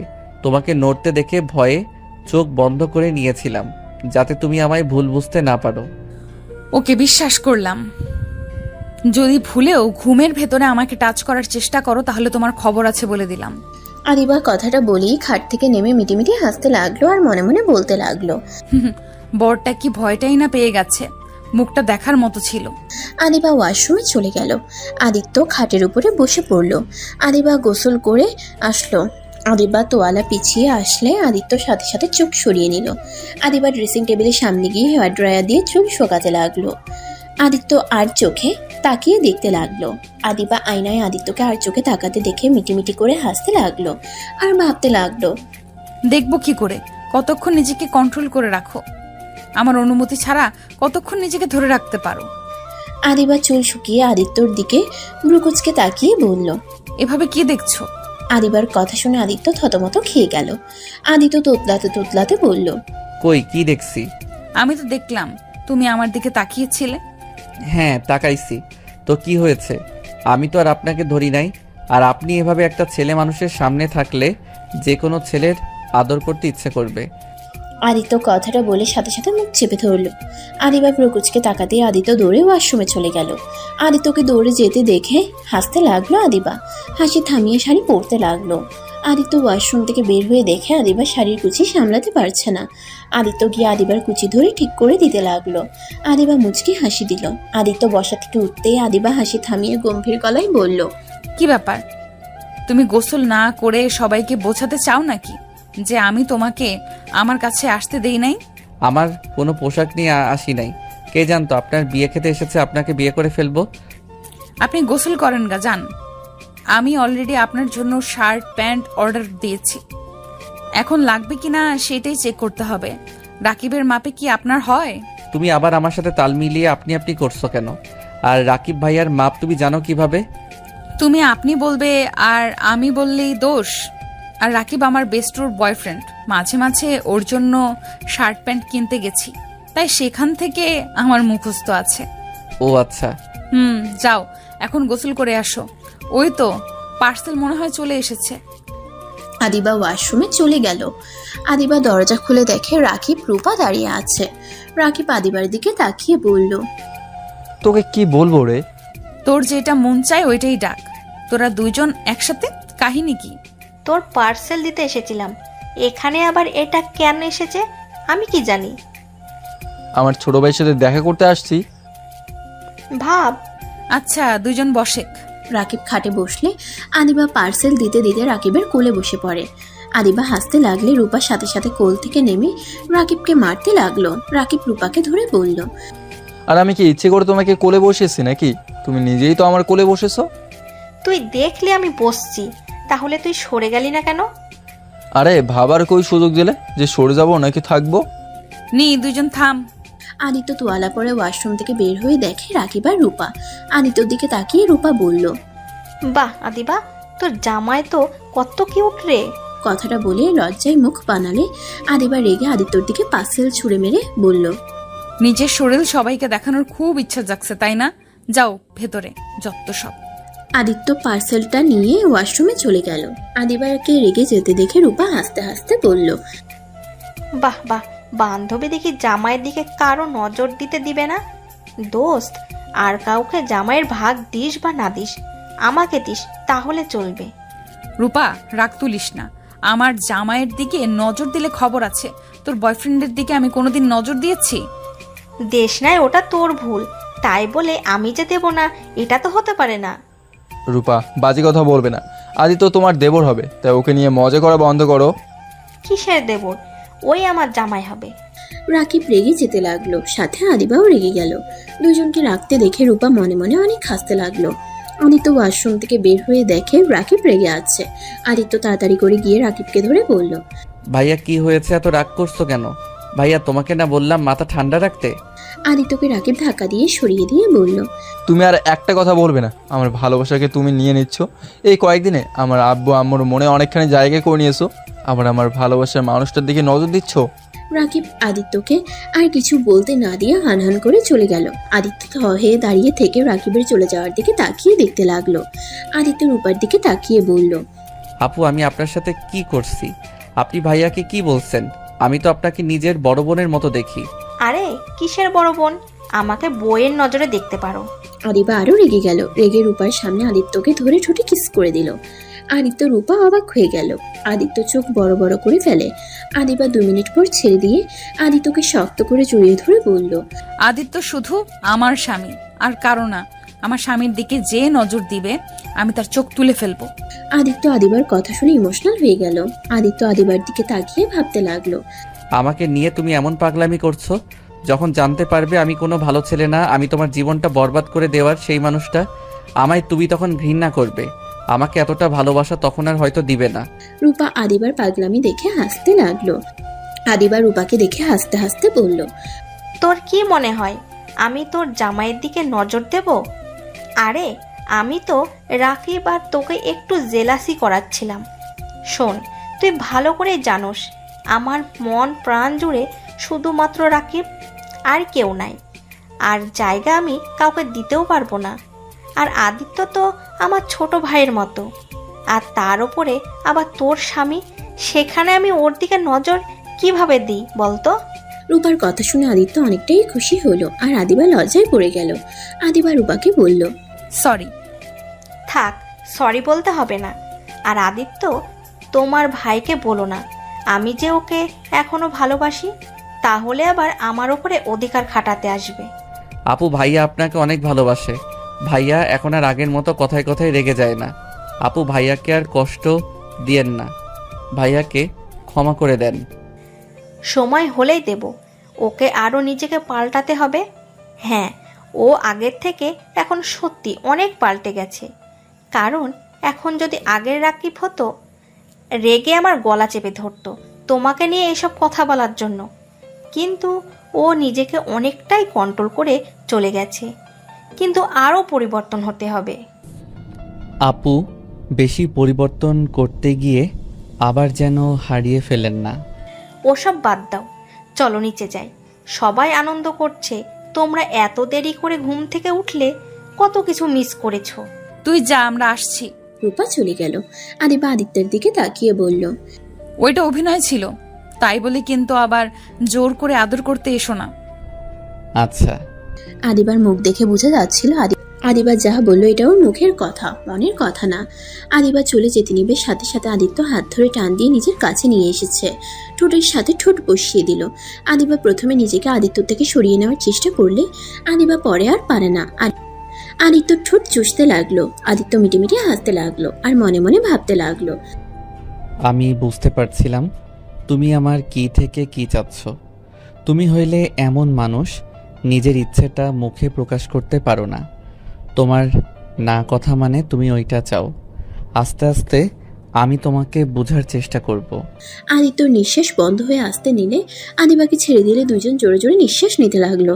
আদিবা রাগ দেখাতে যাবে, আদিত্যর সাথে সাথে গালে চুমু দিয়ে দৌড়ে পালিয়ে গেল। আদিবা হাসতে লাগলো। আদিবা রুম থেকে বের হয়ে গেল। আদিত্য সবার সাথে বসে গল্প করছে। কিছু মেয়েরা আদিত্যকে ধরে নাচতে লাগলে আদিবা রাগের লুক নিয়ে তাকাতেই আদিত্য চোখ গেলে সাথে সাথে বসে পড়লো। রূপা ব্যাপারটা দেখে মিটিমিটি করে হাসতে লাগলো। আদিত্যকে আবার নিয়ে যেতে নিবে, আদিত্য বলল, আপনারা নাচেন, আমি দেখি। আদিত্যকে ওরা জোর করতে লাগলে আদিবা ওদের সামনে গিয়ে দাঁড়ালে আদিবাকে নাচাতে লাগলো। আদিবা পড়ে যেতে নিবে, সাথে সাথে আদিত্য ধরে ফেললো। আদিত্য আদিবাকে সোজা করে দাঁড় করিয়ে দিল। আস্তে নাচেন, আর একটু হইলে উনি পড়ে যাইতো। আদিত্যর কথা শুনে সবাই হাসতে লাগলো আর বলতে লাগলো, আর সবাই মজা করে অনেক কিছু বলতে লাগলো। আদিবা লজ্জা পেয়ে গেল। আদিবার হাত ধরে ওর এক কাজিন নাচতে গেলে আদিত্যর রাগ উঠে গেল আদিবাকে টাচ করতে দেখে। আদিত্য আদিবা আর আদিবার কাজিনের মাঝখানে গিয়ে আদিবার হাত ধরে নাচতে লাগলো আর কানে কানে বলল, আপনি ওনার সাথে কেন নাচলেন? আরে রেগে যাওয়ার কি আছে, ওইটা আমার কাজিন হয়তো। যে না সেই হোক্কা, আমার বউকে অন্য কেউ টাচ করতে পারবে না। রাকিবের সাথে থেকে কি তোমার মাথা গেছে নাকি? কেন ভাইয়া, কি করছে? রাকিব রূপাকে কারোর সাথে সহ্য করতে পারে না, ছোট ছেলেদের সাথেও ঝগড়া লাগিয়ে দেয়, আর তুমি দেখছি ওর মতো করছো। আদিত্য আদিবার কথা শুনে রূপার দিকে তাকালো। রূপা অন্য ছেলেদের সাথে নাচছে, রাকিব নিচের দিকে তাকিয়ে বসে আছে আর চোখে তাকিয়ে দেখতে লাগলো। আদিত্যর মাথায় একটা বুদ্ধি আসলো। আদিবাকে ছেড়ে দিয়ে রূপার কাছে গিয়ে রূপার হাত ধরে ঘোরাতে ঘোরাতে রাকিবের উপরে ফেলে দিল। রাকিব সাথে সাথে ধরে ফেললো। রাকিব রূপাকে ধরলে আদিত্য রাকিব আর রূপাকে তুলে বলল, ভাবি, আপনার কাজ দেখে অবাক। আমার ভাইকে রেখে অন্য ছেলের সাথে নাচা, অন্য ছেলেদের কাছে গেলে ধাক্কা দিয়ে ফেলে দিব, তখন বুঝবেন মজা কেমন লাগে। আদিত্য কথাগুলো বলে রাকিবের হাতে দিয়ে আদিবার কাছে চলে গেল। আদিবাকে ওইখান থেকে দূরে সরিয়ে নিয়ে এসে বলল, এত মানুষের ভিড়ে যাওয়ার দরকার নাই, নাচতে নাচতে ঘেমে গেছো। আদিত্য টিস্যু নিয়ে এসে আদিবার মুখ গলা মুছে দিতে লাগলো। আদিবার আব্বুর চোখে পড়লে আদিবার আম্মুকে থামিয়ে দিয়ে ইশারা করলে দুজন খুশি হয়ে চলে গেল। আদিবা আদিত্যর দিকে তাকিয়ে বলল, চলো খাবার খেয়ে আসি, অনেক ক্ষুধা লাগছে। আচ্ছা চলো। আদিত্য আদিবা দুইজন খাবার খেতে চলে গেল। আদিত্য আদিবাকে খাওয়াই দিতে লাগলো। এটা দেখে সবাই বলতে লাগলো, বাহ বাহ, কি ভালোবাসা। রূপা কাছে এসে বসে পানি খেতে লাগলো আর বলল, আমার বান্ধবীকে এভাবে সারা জীবন ভালোবেসো, কখনো কষ্ট দিও না। চেষ্টা করব, বাট আপনি আমার ভাইয়াকে কষ্ট কেন দিচ্ছেন? ওর এটা পাওয়া উচিত, তাই। নিজেকে নিচে নামিয়ে ভাইয়াকে শাস্তি দেওয়ার মানে কি? এইটা নোংরামি হচ্ছে। তুমি কি বলতে চাচ্ছ? আপনি আর অন্য ছেলেদের সাথে এভাবে নাচবেন না। আমি খেয়াল করছি, ওই যে কালো চশমা পরা ওই ছেলেটা আর ডানের দিকে একটা ছেলে আছে, ওরা দুইজন বাজেভাবে টাচ করছিল। ওরা আমাদের ফ্রেন্ড। ফ্রেন্ড বলে কি? আপনাকে ওইভাবে টাচ করবে নাকি? রূপা কথাটা বলে চলে গেল। আদিবা আদিত্যর দিকে তাকিয়ে বলল, তুমি ওদের বিষয়ে এত না গলাচ্ছ কেন? তুমি জানো রাকিব কি করছে? আমার প্রিয় মানুষ যদি এমন করত, আমি কবে ওর সাথে কথা তো দূর, ওর মুখও দেখতাম না। রূপা ভালোর জন্য এখনো রাকিবকে ভালোবেসে যাচ্ছে। আদিবার কথা শুনে আদিত্য ভীষণ খেলে আদিবা পানি দিলে আদিত্য পানি খেয়ে নিল। তারপর আদিবাকে খাওয়াই দাওয়া শেষ করে উঠে পড়লো টেবিল থেকে। আদিত্য রাহেলা বেগমকে খুঁজতে লাগলো। অনেকক্ষণ খোঁজাখুঁজির পর আদিত্য একটা রুমে রাহেলা বেগমকে কাঁদতে দেখলেন। আদিত্য কাঁধে হাত দিয়ে রাহেলা বেগম আবার কান্না করতে লাগলো। একটা ছবি বুকে জড়িয়ে আদিত্য বলল, আম্মু, আপনার কি হয়েছে? কার ছবি বুকে নিয়ে কান্না করেন? আদিত্য দেখো, আমার ছেলের ছবি। আমার ছেলে নিশ্চয়ই এখানে এসেছিল। এই ছবিটাই আমার ছেলের ছোটবেলার। তার সাথে একটা ছোট মেয়ের ছবি দেখছি। মেয়েটাকে জানি না, কিন্তু এইটা আমার ছেলের ছবি। এই ছবিটা এখানে কিভাবে আসলো আমি বুঝতে পারছি না। আদিত্য চমকে গেল। আদিত্য রাহেলা বেগমের হাত থেকে ছবিটা দেখে পকেটে হাত দিয়ে দেখে পকেটে ছবিটা নাই। আদিত্য ঢোক গিলতে লাগলো। রাহেলা বেগম কান্নায় ভেঙে পড়তে লাগলো। রাহেলা বেগমের কান্না দেখে আদিত্যর চোখে পানি আসতে লাগলো। রাহেলা বেগমকে সান্ত্বনা দিতে দিতে বলল, আম্মু, কান্না করবেন না। আপনার ছেলে যেখানে আছে ভালোই আছে নিশ্চয়ই। আমার সন্তান আমার এত কাছে ছিল, আর আমি তাকে পেয়েও হারিয়ে ফেললাম। আমি আমার সন্তানের কাছে যেতে চাই। আমার রাফি, আমার কলিজার টুকরাকে পাওয়ার একটা সুযোগ, সেটাও হারিয়ে গেল। আমি আমার সন্তানকে চাই, আমি আর পাচ্ছি না। রাহেলা বেগমের কান্না আর পাগলামি দেখে আদিত্য শক্ত করে জড়িয়ে ধরলে আদিত্যকে জড়িয়ে ধরে কান্না করতে লাগলো। আদিত্যর চোখ বেয়ে পানি ছড়তে লাগলো। আদিত্য গলাটা জড়িয়ে আসতে লাগলো। আদিত্য নিজেকে সামলিয়ে নিয়ে বলল, আম্মু, যদি আপনার ছেলে আপনার সামনে থাকতো তাহলে আপনি কি করতেন? আমার সন্তানকে আমি পেলে শক্ত করে জড়িয়ে ধরে খুব কাঁদতাম। আমার ছেলেকে আমি আর হারিয়ে যেতে দিতাম না। আমি এক নজর তাকে চোখের আড়াল হতে দিতাম না। আদিত্য, আমি কি আমার ছেলেকে কোনোদিনই পাবো না? আমার মৃত্যুর আগে আমি আমার ছেলেকে একবার দেখতে চাই। আগে তো কোনো খোঁজ পাইনি, এখন যখন একটা আশার আলো দেখলাম, তখন অবশ্যই আমার ছেলেকে খুঁজে পাবো, তাই না? আচ্ছা আম্মু, আপনার ছেলে তো অনেক বড় হয়ে গেছে। এখন কিভাবে বুঝবেন আপনার ছেলে এইটাই? যে কেউ এসে তো বলতে পারে আমি সেই আপনার ছেলে। এমন আর একজন এসেছে। আমার ছেলের শরীরে চিহ্ন আছে, মাথার ভিতরে একটা গুটি আছে। আদিত্য দরজাটা লাগিয়ে দিল। রাহেলা বেগম অবাক হয়ে গেল। আদিত্যকে বলল, আদিত্য কি করছো আদিত্য? কোনো কথা না বলে শার্ট খুলে ফেললো। পিছনের দিকে ঘুরে দাঁড়ালে রাহেলা বেগম অবাক হয়ে যায়। আদিত্য বলল, আম্মু, চেনার কোনো কিছু দেখতে পারছেন? ওয়েট, মাথার ভিতরে কিছু দেখাই। আদিত্য চুলগুলো বিলি কেটে ও রাহেলা বেগমের পাশে বসে দেখালে রাহেলা বেগম আদিত্যকে শক্ত করে বুকের সাথে জড়িয়ে ধরে কান্না করতে করতে বলল, আমার কলিজার টুকরা, আর তুই রাফি, আগে কেন বলস নাই? এতদিন কোথায় ছিলি? আদিত্যর সারা মুখে চুমু দিতে লাগলো। আদিত্য ওর আম্মুকে জড়িয়ে ধরে কান্না করতে লাগলো আর বলতে লাগলো, কি বলতাম? আমি যদি আপনাদের বলতাম আমি আপনাদের সন্তান, তাহলে আপনারা কেউ বিশ্বাস করতেন না। আমার পালিত মা বাবা যখন মারা যায় তখন ওনারা আমার গলার হারে আপনাদের ছবি দেখিয়েছিল, কিন্তু আমি ওই হারটা বিক্রি করে দিয়েছিলাম। আমার পালিত বাবা মা মারা যাওয়ার আগে আমাকে সব কিছু বলে গেছে। কিভাবে আমাকে তারা চুরি করেছিল, আমাকে তারা বিক্রি করে দিতে গেছিল, কিন্তু তার স্ত্রী মানে আমার পালিত মা আমাকে বিক্রি করতে দেয় নাই। তার নাকি আমার প্রতি অনেক মায়া হয়েছিল। তাদের কোনো সন্তান ছিল না। আমার 10 বছর সময় আতিয়া জন্মগ্রহণ করে।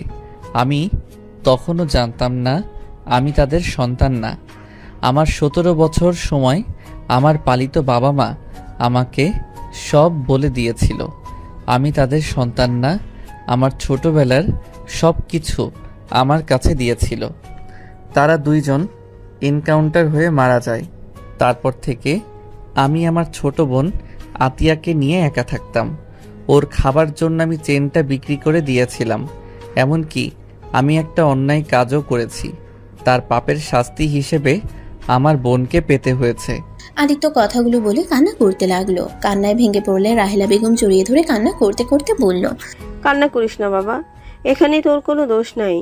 ওর চাচাতো ভাই তো জঘন্য কাজটাই করে মেরে ফেলছে, এখানে তোর কি দোষ? আদিত্য ওর আম্মুকে শক্ত করে জড়িয়ে ধরে কান্না করতে করতে বলল, আম্মু, আমিও একটা ভুল করছি। আম্মু, আমি যদি বলি আদিবার ধর্ষণকারী আর কেউ না, আমি নিজেই।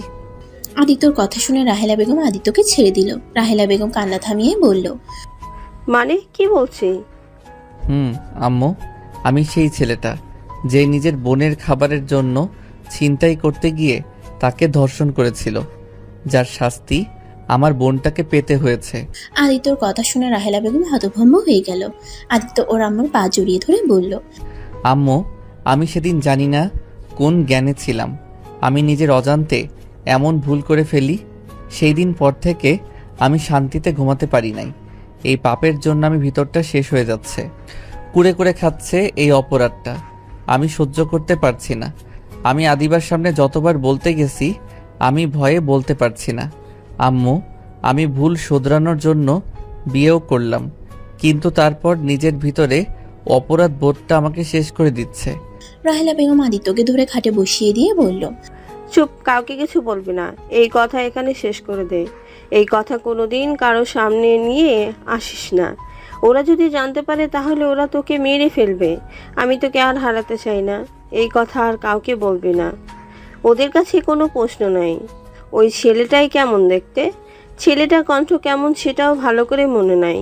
তাই ওরা তোকে ধরতে পারে না। যখন ধরতে পারে নাই তখন একেবারে চুপ হয়ে যা। আম্মু, পাপ কখনোই চাপা থাকে না। ওইটা পরে দেখা যাবে। তুই আর কোনোদিন এই কথাগুলো মনের ভুলেও কাউকে বলবি না। আম্মু, আমি এভাবে থাকলে মারা যাব। এভাবে তিলে তিলে মরার থেকে সব সত্যি বলে যদি মৃত্যুর স্বাদ গ্রহণ করা খুব ভালো। চুপ কর তুই। আদিবাকে বিয়ে করছো, এখানে তুই ওকে ভালো রাখার চেষ্টা করবি। ওকে সম্পূর্ণ ভালোবাসা দিয়ে ওর মনে জায়গা করে নে। তারপর যখন তোর মনে হবে বলে দেওয়া উচিত তখন সব বলবি, তার আগে কখনো বলিস না। আদিত্য রাহেলা বেগমকে জড়িয়ে ধরে কান্না করতে লাগলো।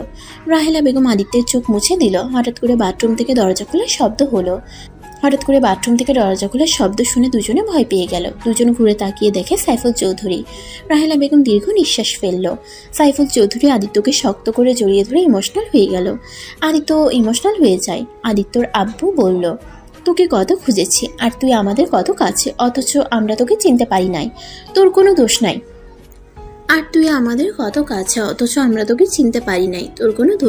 আজ যদি আমাদের সাথে থাকতি তাহলে কখনোই এমন ভুল হতো না। সব দোষ আমাদের। কেন যে তোকে সাবধানে রাখতে পারি নাই। সাইফুল চৌধুরীর কথা শুনে আদিত্য সাইফুল চৌধুরীর চোখের পানি মুছে দিয়ে বলল, আব্বু, আপনাদের কোনো দোষ নাই। ওনারা আমাদের চুরি করে নিয়ে গেছিল। সেখানে আপনাদের কি করার ছিল? আমার ভাগ্য খারাপ ছিল, তাই আমি সেই দিন কিডন্যাপ হয়েছিলাম। আর ভাগ্যক্রমে আবার আপনাদের সাথে দেখা হয়ে গেল। সাইফুল চৌধুরী আদিত্যর চোখের পানি মুছে বলে, চল সবাইকে বলবো আমার ছোট সন্তানকে আমি পেয়ে গেছি। সাইফুল চৌধুরীর কথা শুনে আদিত্য বলল, না আব্বু, এখন এসব কাউকে জানানোর দরকার নাই। আমি দেখতে চাই আদিবা আমাকে কতদিন সহ্য করতে পারে। আমি দেখতে চাই ওই আসলে কেমন মানুষ আর ওর বাবা মা বা কেমন মানুষ। আর হুট করে এইসব বলে কেউ বিশ্বাস করবে না, উল্টা আমাকে প্রতারক ভাববে। প্রতারক কেন ভাবে? তোর কাছে সব প্রমাণ আছে আর আমরা তো জানি তুই আমাদের সন্তান। আগে না, আমি চাচ্ছি না কেউ আমার সম্পর্কে এখন জানুক। আপনারা তো জেনেছেন, এইটাই তো অনেক। অন্তত আর আমাকে নিয়ে টেনশন করবেন না। আদিত্য রাহেলা বেগম সাইফুল চৌধুরীকে বুঝাতে লাগলো। দুজন বুঝলে আদিত্য দরজা খুলে চলে গেল। রাকিব আদিত্যকে দেখে বলল, তোমার রূপা আপুকে দেখছো? না ভাবি, আবার কই গেল? ভাবি বলো না, ওই জানলায় খেপে যাবে। যাজ্ঞা, আমার তো ভাবি হবে তাই না? না, করবে না। আচ্ছা চলো ভাইয়া, ওনাকে খুঁজি। আদিত্য রাকিব রূপাকে খুঁজতে লাগলো। অনেক জায়গায় খুঁজে কোথাও খুঁজে পেল না। আদিত্য রাকিবকে বলল, ভাইয়া, আমার মনে হয় আমাদের রুমে আছে, আর না হয় বাসায় চলে গেছে। বাসা যায় নাই, ওর আব্বু আম্মু ওখানে আছে। তাহলে আমাদের রুমে গিয়ে দেখি। আদিত্য রাকিব দুজন রুমের সামনে গিয়ে দরজা নক করলে রূপা এসে দরজা খুলে দেয়। আদিত্য রূপাকে দেখে টান দিয়ে রাকিবের হাতে তুলে দিয়ে বলল, জান, আমার বউয়ের সাথে সারাদিন কি করেন? এইদিকে আমার ভাই আপনাকে খুঁজতে খুঁজতে পাগল হয়ে যাচ্ছে, আর উনি আমার বউয়ের সাথে আড্ডা দিচ্ছে। বদমাইশ ছেলে, আমাকে এভাবে টান দিলে কেন? আর একটু হলেই পড়ে যাইতাম। পড়ে গেলে কি হইতো? একটু ব্যথা পাইতেন। আর আমার ভাইয়ের হৃদয় যেতে পুড়ে গন্ধ বের হয়ে গেছে, ওই দিকে খেয়াল নাই? আমার ওসব দেখার সময় নাই, আমি তোমার ভাইকে চিনি না। দূর, চেনেন না চেনেন ওইটা শুনে লাভ নাই। আমি আমার বউয়ের কাছে গেলাম। আদিত্য কথাটা বলে দরজা লাগিয়ে দিল ওদের মুখের উপরে। রূপা দরজা ধাক্কাতে লাগলো। আদিত্য পিছনে ঘুরতে ঘুরতে বলল, বিবিজান কই গো আপনি? কথাটা বলে পিছনে ঘুরে হা হয়ে গেল। আদিবার আম্মু, রূপার আম্মু আর কিছু মহিলারা বসে আছে, সাথে আদিবাও বসে আছে। আদিত্যকে দেখে সবাই হেসে উঠল। আদিবার রাগের লুক নিয়ে তাকাতেই আদিত্য সাথে সাথে রুম থেকে বের হয়ে গেল। রূপাল রাগের লুক নিয়ে তাকিয়ে বলল, এখন কেন? চলো চলো, বইয়ের কাছে দিয়ে আসি। রূপা আদিত্যকে টানতে টানতে রুমে নিয়ে গেল। আদিত্য রূপাকে বলল, আপু আমাকে ছাড়েন, আমাকে যেতে দেন। কেন যেতে দেব? আমাকে বের করলে না বইয়ের কাছে যেতে চাইলে? চলো বইয়ের কাছে নিয়ে যাই। রূপা ওকে ছাড়ে। ছাড়বো না, কত লজ্জা পেতে পারে আমি সেটাই দেখব। আমার মুখের সামনে দরজা লাগিয়ে দিয়েছে, আমি যে ওর বড় বোনের মতো, তারপর লজ্জা শরম নাই। আদিত্য লজ্জায় মাথা নিচু করে ফেলল। আদিবার আম্মু বলে উঠল, রূপা, আদিত্য কিন্তু তোমার সম্পর্কে সমান আছে। ওই তোমার বান্ধবীর জামাই, তার মানে তোমার সাথে সেই মজা করতে পারে। থ্যাংক ইউ শাশুড়ি আম্মু। আদিত্য কথাটা বলে রূপার হাত সরিয়ে দিয়ে বলল। রূপার মুখের দিকে এগিয়ে গিয়ে বলল, আপনি আমার সম্পর্কে শ্যালিকা হন, তাই শ্যালিকার মতো থাকেন, বড় বোনের মতো শাসন করতে আসেন না। তাই নাকি? দুলাভাই আমার, দুলাভাই চলেন আপনাকে একটু স্পেশাল যত্ন করি। আদিত্যকে রূপা নিয়ে যেতে চাইলে আদিবা রূপাকে বলল, একদম না আদিত্য, ওর সাথে যাও না। স্পেশাল আদর কিন্তু ভয়ঙ্কর হয়ে যাবে। কেন? দেখি কি আদর দেয়, একটু দেখা উচিত তো। আদিবা তুই চুপ কর, সব দুলাভাইরা এটা খাইছে, তোর জামাই কেন বাদ যাবে? আদিত্য যাও না, গেলে কিন্তু বিপদ হবে। দেখা যাক ভাইয়া কি করে। আদিত্য রূপার সাথে গেল। রাকিব আদিবা ওদের পিছন পিছন যেতে লাগলো। রূপা আদিত্যর থেকে কিছুটা দূরে গিয়ে আদিবার ফ্রেন্ডদের আর কিছু কাজিনসদের ডেকে নিয়ে কানে কানে বলল। তারপর সবাই মিলে হাত মিলালো। আদিত্য ভ্রুকুচকে তাকিয়ে দেখতে লাগলো। আদিবা আদিত্যকে বলল, তুমি রাকিব ভাইয়ের সাথে এখান থেকে পালাও, না হলে কিন্তু তোমার নাজেহাল করে ছাড়বে। কেন, কি করবে? আমাকে মারবে নাকি? না মারবে না খাওয়াবে। তাই নাকি? এইটা তো ভালো। ভালো না সাই, আমার সাথে তুমি চলো। রাকিব আদিত্যর হাত ধরে দৌড় দিল। আদিত্যর পিছন পিছন রূপারা দৌড়ে যেতে লাগলো। আদিত্যকে বাইকে বসিয়ে রাকিব মুখ ভেঙচি দিয়ে পালিয়ে গেল। আদিত্যকে নিয়ে বাসায় চলে গেল। আদিত্য রাকিবের দিকে তাকিয়ে বলল, কি হয়েছে? এমন ভাবে বাসায় নিয়ে আসলে কেন? বাসায় না নিয়ে আসলে মরিচের মিষ্টি, মরিচের গুঁড়ার শরবত, যত ঝালের খাবার আছে তার থেকে ডবল মরিচের গুঁড়া দিয়ে খাওয়াতো। এর আগে আমার এক ফ্রেন্ড জামাই হসপিটালে ভর্তি ছিল, 5 জন ছিল। একদিন পর হসপিটাল থেকে নিয়ে আসা হয়েছিল। ওই 6 জন ওদের দেখলে ভয়ে কাঁপে। রাকিবের কথা শুনে আদিত্য হাসতে লাগলো। রাকিব ভ্রুকুচকে তাকিয়ে বলল, রে হাসো কে? ওনারা এত দুষ্টু, আমাকে ঝাল খাওয়াবে। আমি ঝাল অনেক খেতে পারি, আমার ওইসব কিছু হতো না। মরিচ ডলে ভাত খাওয়ার অভ্যাস আছে আমার। কত ঝাল খাইতে পারো, তার থেকে ডবল খাওয়াবে। ওই সব রাখো, যাও রুমে যাও, আমাকে কল দিয়ে বলে দেবো আমরা বাসায় চলে এসেছি। রাকিব কথাটা বলে চলে যেতে নিবে, তখনই আদিত্য রাকিবকে বলল, ভাইয়া, তোমার বাইকের চাবিটা দিবে? তুমি কি গাড়ি চালাতে পারো? ফ্রেন্ডদের বাইক চালিয়ে শিখেছিলাম। আচ্ছা নাও। রাকিব আদিত্যকে চাবিটা ঢিল দিয়ে দিলে আদিত্য ক্যাচ করে ধরে চলে গেল। বাইক নিয়ে সোজা গ্রামে চলে গেল। গ্রামে গিয়ে ওর বোনের কবরের সামনে গিয়ে বসে কান্না করতে করতে বলল, বুনু, তোমাকে অনেক মনে পড়ছে, আমার খুব কষ্ট হচ্ছে। বুনু গো, বুনু, ওই বুনু উঠো না, তোমার মুখ থেকে ভাইয়া ডাক শুনতে ইচ্ছে করছে। ওই বুনু উঠো না। আদিত্য কথাগুলো বলে কান্না করতে লাগলো। আদিত্য কবরটা জড়িয়ে ধরে কান্নায় ভেঙে পড়লো। কবরের পাশ দিয়ে মানুষগুলো যাচ্ছিল আর সবাই অবাক হয়ে যাচ্ছিল। আদিত্য অনেকক্ষণ ধরে কান্না করে কবর জড়িয়ে কখন যেন অজ্ঞান হয়ে যায়। আদিত্য জ্ঞান ফিরলে দেখতে পারে চারিদিকে অন্ধকার হয়ে গেছে। আদিত্য কবর থেকে উঠে পড়লো। কবর থেকে বের হয়ে সোনার দোকানে চলে গেল। গিয়ে আদিত্য দোকানদারের সাথে কথা বলে ঢাকার উদ্দেশ্যে বের হয়ে গেল। ঢাকায় যেতে যেতে রাত 12টা বেজে গেল। বাসার ভিতরে ঢুকে বাইক গ্যারেজে রেখে বাসার সদর দরজা নক করলো। কলিং বেল বাজাতেই দরজা খুলে গেল। আদিত্য সদর দরজাটা লাগিয়ে দিয়ে নিজের রুমে চলে গেল। রুমে গিয়ে লাইটটা জ্বালাতে দেখে আদিবা বিছানায় শুয়ে আছে। আদিত্য আলমারি থেকে শার্ট প্যান্ট বের করে লাইট অফ করে ওয়াশরুমে চলে গেল। গোসল করে বের হয়ে আদিবার পাশে শুয়ে পড়ল। সকালে ঘুম ভাঙলেই দেখে আদিবার রাগী লুক নিয়ে তাকিয়ে আছে। আদিত্য উঠে আতশোয়া হয়ে বসে বলল, কি হয়েছে? এভাবে রাগী লোক নিয়ে তাকিয়ে আছো কেন? গতকাল সারা দিন কোথায় ছিলে? তুমি জানো এখানে কি হয়ে গেছে? না, কি হয়েছে? রাকিব কতটা রেগে গিয়েছিল। রাকিবের ধারণা তোমাকে ওই বাইক দিয়েছে, তুমি বাইক নিয়ে পালিয়ে গেছো, আর নাকি ফিরবে না। তোমাকে বিশ্বাস করা ওর ভুল হয়েছে। কি ভাইয়া এইসব বলছে? হ্যাঁ, আর রাগ হওয়ার কথা ফোন বন্ধ করে রেখেছিলে কেন? তোমার তো কোনো খোঁজ খবর ছিল না। এখানে রাকিবের দোষ কি হবে? তাই বলে ভাইয়া আমাকে সন্দেহ করতে পারলো? পারছে।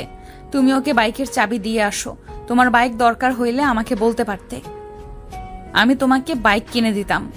এইভাবে ওর বাইক নিয়ে উধাও হওয়ার কি আছে? আম্মু আব্বু কিছু বলে নাই? আঙ্কেল আন্টি তো বলছে তুমি পালাও নাই, তুমি নিশ্চয়ই কোনো কাজে গেছো।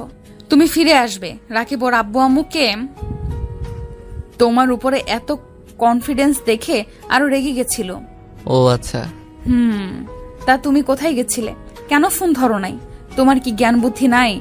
একজন যে তোমাকে থাকতে দিল, নিজের ছোট ভাইয়ের মতো ভালোবাসলো, তার ফোন না ধরে ফোন বন্ধ করে রাখার মানে কি? ওই কতটা কষ্ট পেয়েছে তোমার ধারণা আছে? ও আচ্ছা। আদিত্য খাট থেকে উঠে ওয়াশরুমে গিয়ে ফ্রেশ হয়ে নিল। তারপর ওর কাগজপত্র তুলে নিল ব্যাগে। তারপর ব্যাগটা কাঁধে নিয়ে বাইকের চাবি হাতে নিয়ে রুম থেকে বের হতে যাবে। কি ব্যাপার? এইসব নিয়ে কোথায় যাচ্ছ? গ্রামে চলে যাব। মানে? কিছু না। আদিত্য সিঁড়ি ভেঙে নিচে গিয়ে দেখে সবাই বসে আছে। আদিবার আম্মু আব্বু, রাকিব, রাহেলা বেগম, সাইফুল চৌধুরী বসে আছে। আদিত্যকে দেখে রাহেলা বেগম বলল, ওই তো আদিত্য। কিরে আদিত্য, কোথায় চলে গেছিলি? ফোন কি হয়েছে তোর? আদিত্য রাকিবের হাতে চাবিটা তুলে দিয়ে বলল, গ্রামের বাড়িতে গেছিলাম, ফোনটা চার্জ নেই আর ফোনের কথা মনেও ছিল না। আদিত্য ওর পকেট থেকে ফোন বের করে রাকিবের হাতে দিয়ে বলল, ভাইয়া, টাকার জন্য একটা সময় চিন্তাই করছি, মন না চাইলেও এই জঘন্য কাজটা করতে হয়েছে। কারণ আমার না ছিল আমার বাবা মা।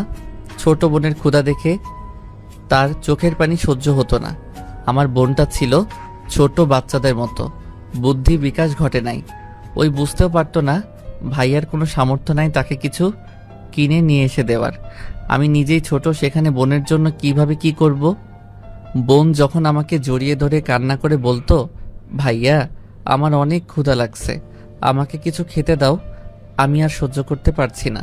আদিত্য কথাগুলো বলে চোখের পানি ফেলতে লাগলো। তারপর আবার বলতে লাগলো, বাবা মা কখনোই আমাদের ভাই বোনকে দিয়ে কোনো কাজ করাতো না। তাদের খুব আদরের সন্তান আমরা। হঠাৎ করে তারা আমাদের ছেড়ে চলে যেতে হয়েছে। তাদের পাপের শাস্তি তারা পেয়ে গেছিল। অথচ আমরা দুই ভাই বোন হয়ে যাই এতিম। কেউ কখনোই আমাদের দিকে ঘুরেও তাকায় নাই, কারণ আমরা ছিলাম বাচ্চা পাচারকারীর সন্তান। আমাদের দিকে সমাজের কেউ কখনোই ভালো চোখে দেখবে না। আমার বাবা মা আমার কথাটাতে তাদের কাজ বাদ দিয়ে দিলেও পুলিশ সেই তাদের এনকাউন্টার করে মেরে ফেলে। বুঝতে পারছিলাম ছোট বোনকে নিয়ে কি করব। বোনের কান্না চিৎকার শুনে সবার বাড়িতে ভাত ভিক্ষা চাইতে গেছিলাম। কেউ আমাদের দিকে ঘুরেও তাকায় নাই। সবাই দরজা বন্ধ করে দিয়েছে, কেউ ঘাট ধাক্কা দিয়ে বের করে দিয়েছে। আদিত্য চোখের পানি ফেলতে ফেলতে বলল, চাচির পায়ে ধরেছিলাম, তার বাড়ির সব কাজ করে দিয়েছিলাম। তারপর শুনি এক মুঠো ভাত দিয়েছিল। এক মুঠো ভাত নিয়ে ঘরে ঢুকে দেখি বোনটা কান্না করতে করতে ঘুমিয়ে গেছে। প্লেট খাবার রেখে কাজের সন্ধানে বের হয়েছি, কেউ কাজ দেয় নাই। পরে উপায় না পেয়ে মূল্যবান জিনিস বিক্রি করে দেয়। সেইটা দিয়ে বেশ কিছুদিন চললেও আর সংসার চলছিল না। পরে বন্ধুদের সাথে উপায় না পেয়ে ছিনতাইকারী হয়ে গেলাম।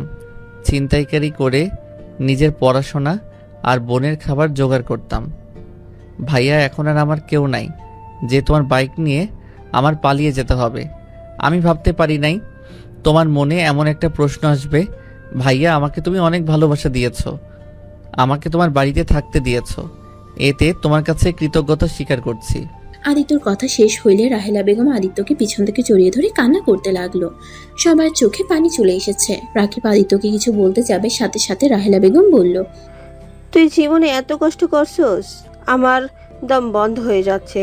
আমার আদরের সন্তান, আমার কলিজার টুকরা জীবনে এত কষ্ট করেছে, আর আমি কিনা রাজার হালে জীবন পার করছি। আর সেখানে আমার সন্তান এক মুঠো ভাতের জন্য এত কিছু করেছে। বাবা, আমাকে ক্ষমা করে দিস। সেই দিন কেন আমি পার্কে গেছিলাম? সেদিন যদি না যেতাম তাহলে আজ এত কিছু হতো না। রাহেলা বেগমের কথা শুনে সবাই অবাক হয়ে গেল। আদিত্যর আব্বু আদিত্যর কাছে এসে কপালে চুমু দিয়ে জড়িয়ে ধরলো। আদিত্য ওদের থেকে নিজেকে সরিয়ে নিয়ে বলল, আম্মু আব্বু, প্লিজ কান্না করবে না। আমার ভাগ্য যা ছিল তাই হয়েছে, এতে আমার কোনো আফসোস নাই। তারা লোকটা খারাপ হইলেও আমাকে তারা নিজের সন্তানের মতো ভালোবেসেছে। যতদিন বেঁচে ছিল আমাকে ততদিন অনেক ভালোবাসা দিয়েছে। রাগে তাদের উপরে রাগ হতো, কিন্তু এখন বুঝি তারা পেটের দায়ে এমন করছে। কারণ এই সমাজের মানুষগুলো কাউকে ভালো হতে দেয় না। কেউ ভালো হতে চাইলেও তাকে খারাপ বানিয়ে ছাড়ে। যাই হোক আদিবা, আমার তোমাকে কিছু কথা বলার আছে। কি কথা? আমি জানি না তুমি আমাকে কি করবে। তুমি আমায় যে শাস্তি দাও আমি মাথা পেতে নিব, তাও এইটা আমি আর সহ্য করতে পারছি না। তোমাকে সত্যিটা না বলে আমি মরেও শান্তি পাবো না। রাফি, এসব কি বলছিস? রাফি, তোকে না বললাম। রাফি মানে? হ্যাঁ রাফি, আদিত্য তোর হারিয়ে যাও ভাই। সবাই অবাক হয়ে আদিত্যর দিকে তাকালো। রাকিব আদিত্যকে শক্ত করে জড়িয়ে ধরে বলল, ভাই আমার, আমাকে তুই ক্ষমা করে দিস। আমি রাগে রমাথায় তোকে অনেক বাজে কথা বলছি। আসলে মাথা ঠিক ছিল না। রূপা আমাকে কল দিয়ে অনেক অপমান করে, যার কারণে আমার মাথা বিগড়েছিল। ভাইয়া, আমাকে ছাড়ো। আমার তোমার উপরে রাগ নাই, শুধু খারাপ লাগছে অতটুকু। যাই হোক আদিবা, যেটা বলতে চাইছিলাম। বলো। আদিবা, আমি যদি বলি আমি তোমার ধর্ষক, তাহলে তুমি আমায় কি করবে? আদিত্যর কথা শুনে আদিবা কয়েক পা পিছিয়ে গেল। আদিবার আব্বু আম্মু দাঁড়িয়ে গেল। আদিবার আম্মু বলল, কি এসব কি বলছো? ঠিক বলছি, আমি সেই ছেলে। আর এই যে তোমার গলার চেন। আদিত্যর হাতের চেনটা দেখে আদিবার যেন হাত পা কাঁপতে লাগলো। আদিবার মাথায় যেন আকাশ ভেঙে পড়লো। আদিবা কাঁপা কাঁপা কণ্ঠে বলল, কেন করলে আমার সাথে এমন? সেদিন তো তোমার হাত জোর করে বলেছিলাম আমায় ছেড়ে দাও, যত টাকা লাগে আমি তোমায় দিব। তারপরও তো তুমি আমায় ছাড়ো নাই। আদিত্য, তুমি আমার সাথে এমন কেন করলে? আদিবা আস্তে আস্তে কথাগুলো বলে লাস্টে চিৎকার করে বলল। আদিত্য ভয়ে কেঁপে উঠল। আদিত্য আদিবার পা জড়িয়ে ধরে বলল, আমাকে ক্ষমা করে দাও। আমি সেদিন কিভাবে কি করে ফেলছি আমি নিজেও জানি না। আমি তোমার সাথে অন্যায় করার পর আমি একটা দিনও শান্তিতে ঘুমাতে পারি নাই। আদিবা, আমাকে প্লিজ ক্ষমা করে দাও, আর না হয় আমাকে শাস্তি দাও। তুমি যা শাস্তি দিবে আমি তাই মাথা পেতে নিব। আদিবা রেগে গিয়ে আদিত্যকে লাথি দিয়ে ফেলে দিয়ে বলল, তোর কোনো ধারণা আছে তোর জন্য আমাকে কত কি সহ্য করতে হয়েছে? তোর সামান্য ভুলের জন্য আমার লাইফটাই জাহান্নাম হয়ে গেছিল। আবার আমাকে ধর্ষে আমাকে বিয়ে করে নিজের পাপ কমাতে চাইছো নাকি? আদিবা ওর ফোন বের করে পুলিশকে কল করতে গেলে রাকিব রাহেলা বেগম আদিবাকে বুঝাতে গেলে আদিত্য ওদের থামিয়ে দিয়ে বলল, আম্মু ভাইয়া থামো, আমি অন্যায় করছি, আমার এটার শাস্তি পেতে হবে। আদিবা দেখো, আমার ভাই তোমার সাথে অন্যায় করছে। আমার ভাই যদি খারাপ হতো তাহলে তোমাকে কখনোই সব সত্যি বলতো না। আর তোমার কাছে তো কোনো প্রমাণ ছিল না, ওকে ধরার কোনো সুযোগও ছিল না। দেখো, আমার ভাইকে পুলিশে দেবে না, বলে দিলাম। আদিবা কোনো কথা না বলে পুলিশকে কল দিয়ে বলে দিল। আদিত্য ওর আম্মু ভাই আব্বুকে বোঝাতে লাগলো। এর ভেতরে আদিত্যকে পুলিশ ধরে নিয়ে গেল। আদিবা হাঁটু গেড়ে বসে পড়লো। রাহেলা বেগম পুলিশদের বলতে লাগলো, স্যার, আমার সন্তানকে ছেড়ে দেন। ওই ছোট মানুষ বুঝতে পারে নাই। প্লিজ স্যার, ওকে ছেড়ে দেন। রাহেলা বেগমের কোনো কথা শুনলো না। আদিত্যকে নিয়ে যেতে লাগলো। আদিত্য আদিবার দিকে মুচকে হাসি দিয়ে বলল, ধন্যবাদ আপনাকে।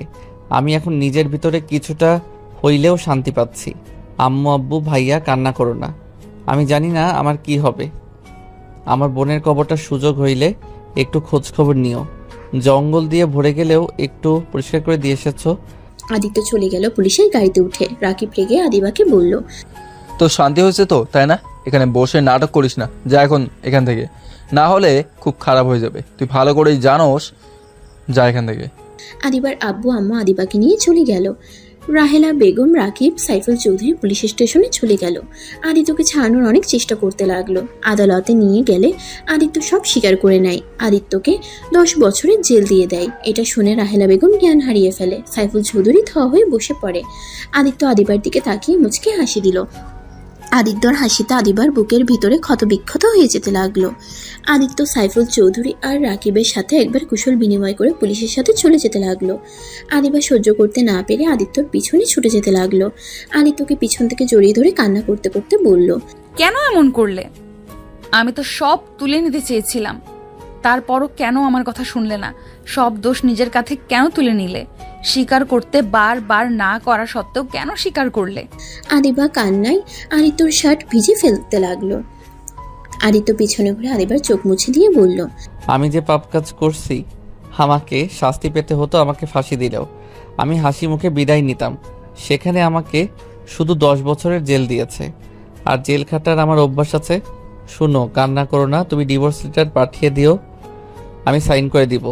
আর হ্যাঁ, ভালো কোনো ছেলেকে বিয়ে করে নিও। আর হ্যাঁ, ভুলেও আর কখনোই আত্মহত্যার পথ বেছে নিবে না।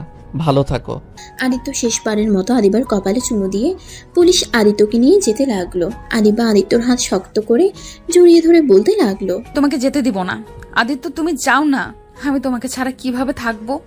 আমায় ছেড়ে দাও। আমার প্রতি ভালোবাসা না, এটা আমার প্রতি তোমার আবেগ। চিন্তা করো না, সব আবেগ চলে যাবে আস্তে আস্তে।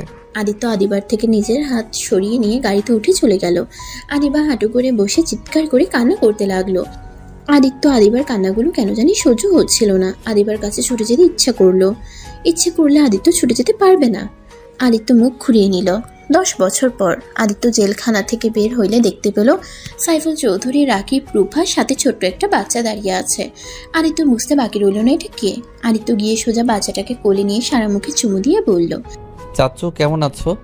আদিত্যর কথা শুনে পিচ্চিটা বলতে লাগলো, আমি তো ভালো আছি, চাচ্চু তুমি কেমন আছো? বাচ্চাটার কথা শুনে আদিত্য কপালে চুমু দিয়ে আদিত্য সাইফুল, রাকিব, রূপার দিকে তাকিয়ে, আমিও অনেক ভালো আছি।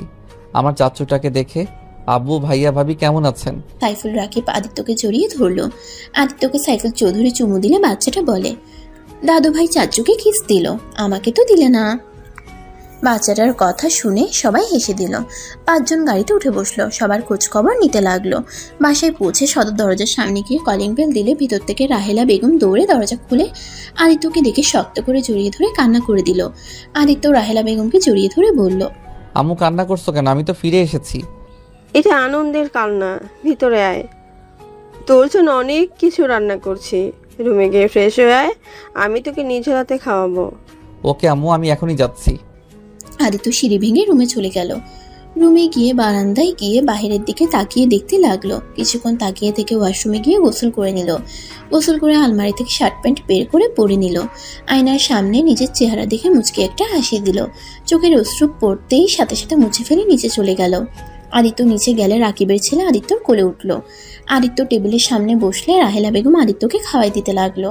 আদিত্য রূপার দিকে তাকিয়ে বলল, কি ভাবি, সেই তো আমার ভাবি হয়ে গেছেন। কি আর করার, দুষ্টু একটা দেবর থাকলে সেখানে বিয়ে না করে কি আর থাকা যায়? তাই নাকি? হি হি হি, ভালোই করে। এখন আর আমি কিছু বলবো না, কারণ এখন তোমাদের বিয়ে হয়ে গেছে। তোমাদের ঝগড়া তোমরা মিটিয়ে নাও গো। ভাবি, তোমার বান্ধবীর কি খবর?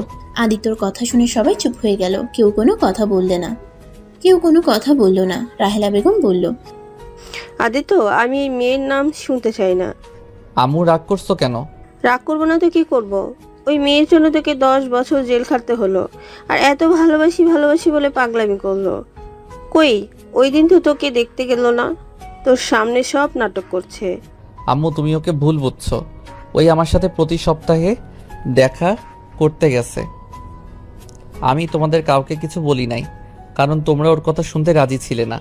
আমি ওকে অনেকবার বুঝাইছি আমার জন্য অপেক্ষা না করতে, ওই শুনে নাই। 1 মাস আগে আমি ওর সাথে অনেক ঝগড়া করছি।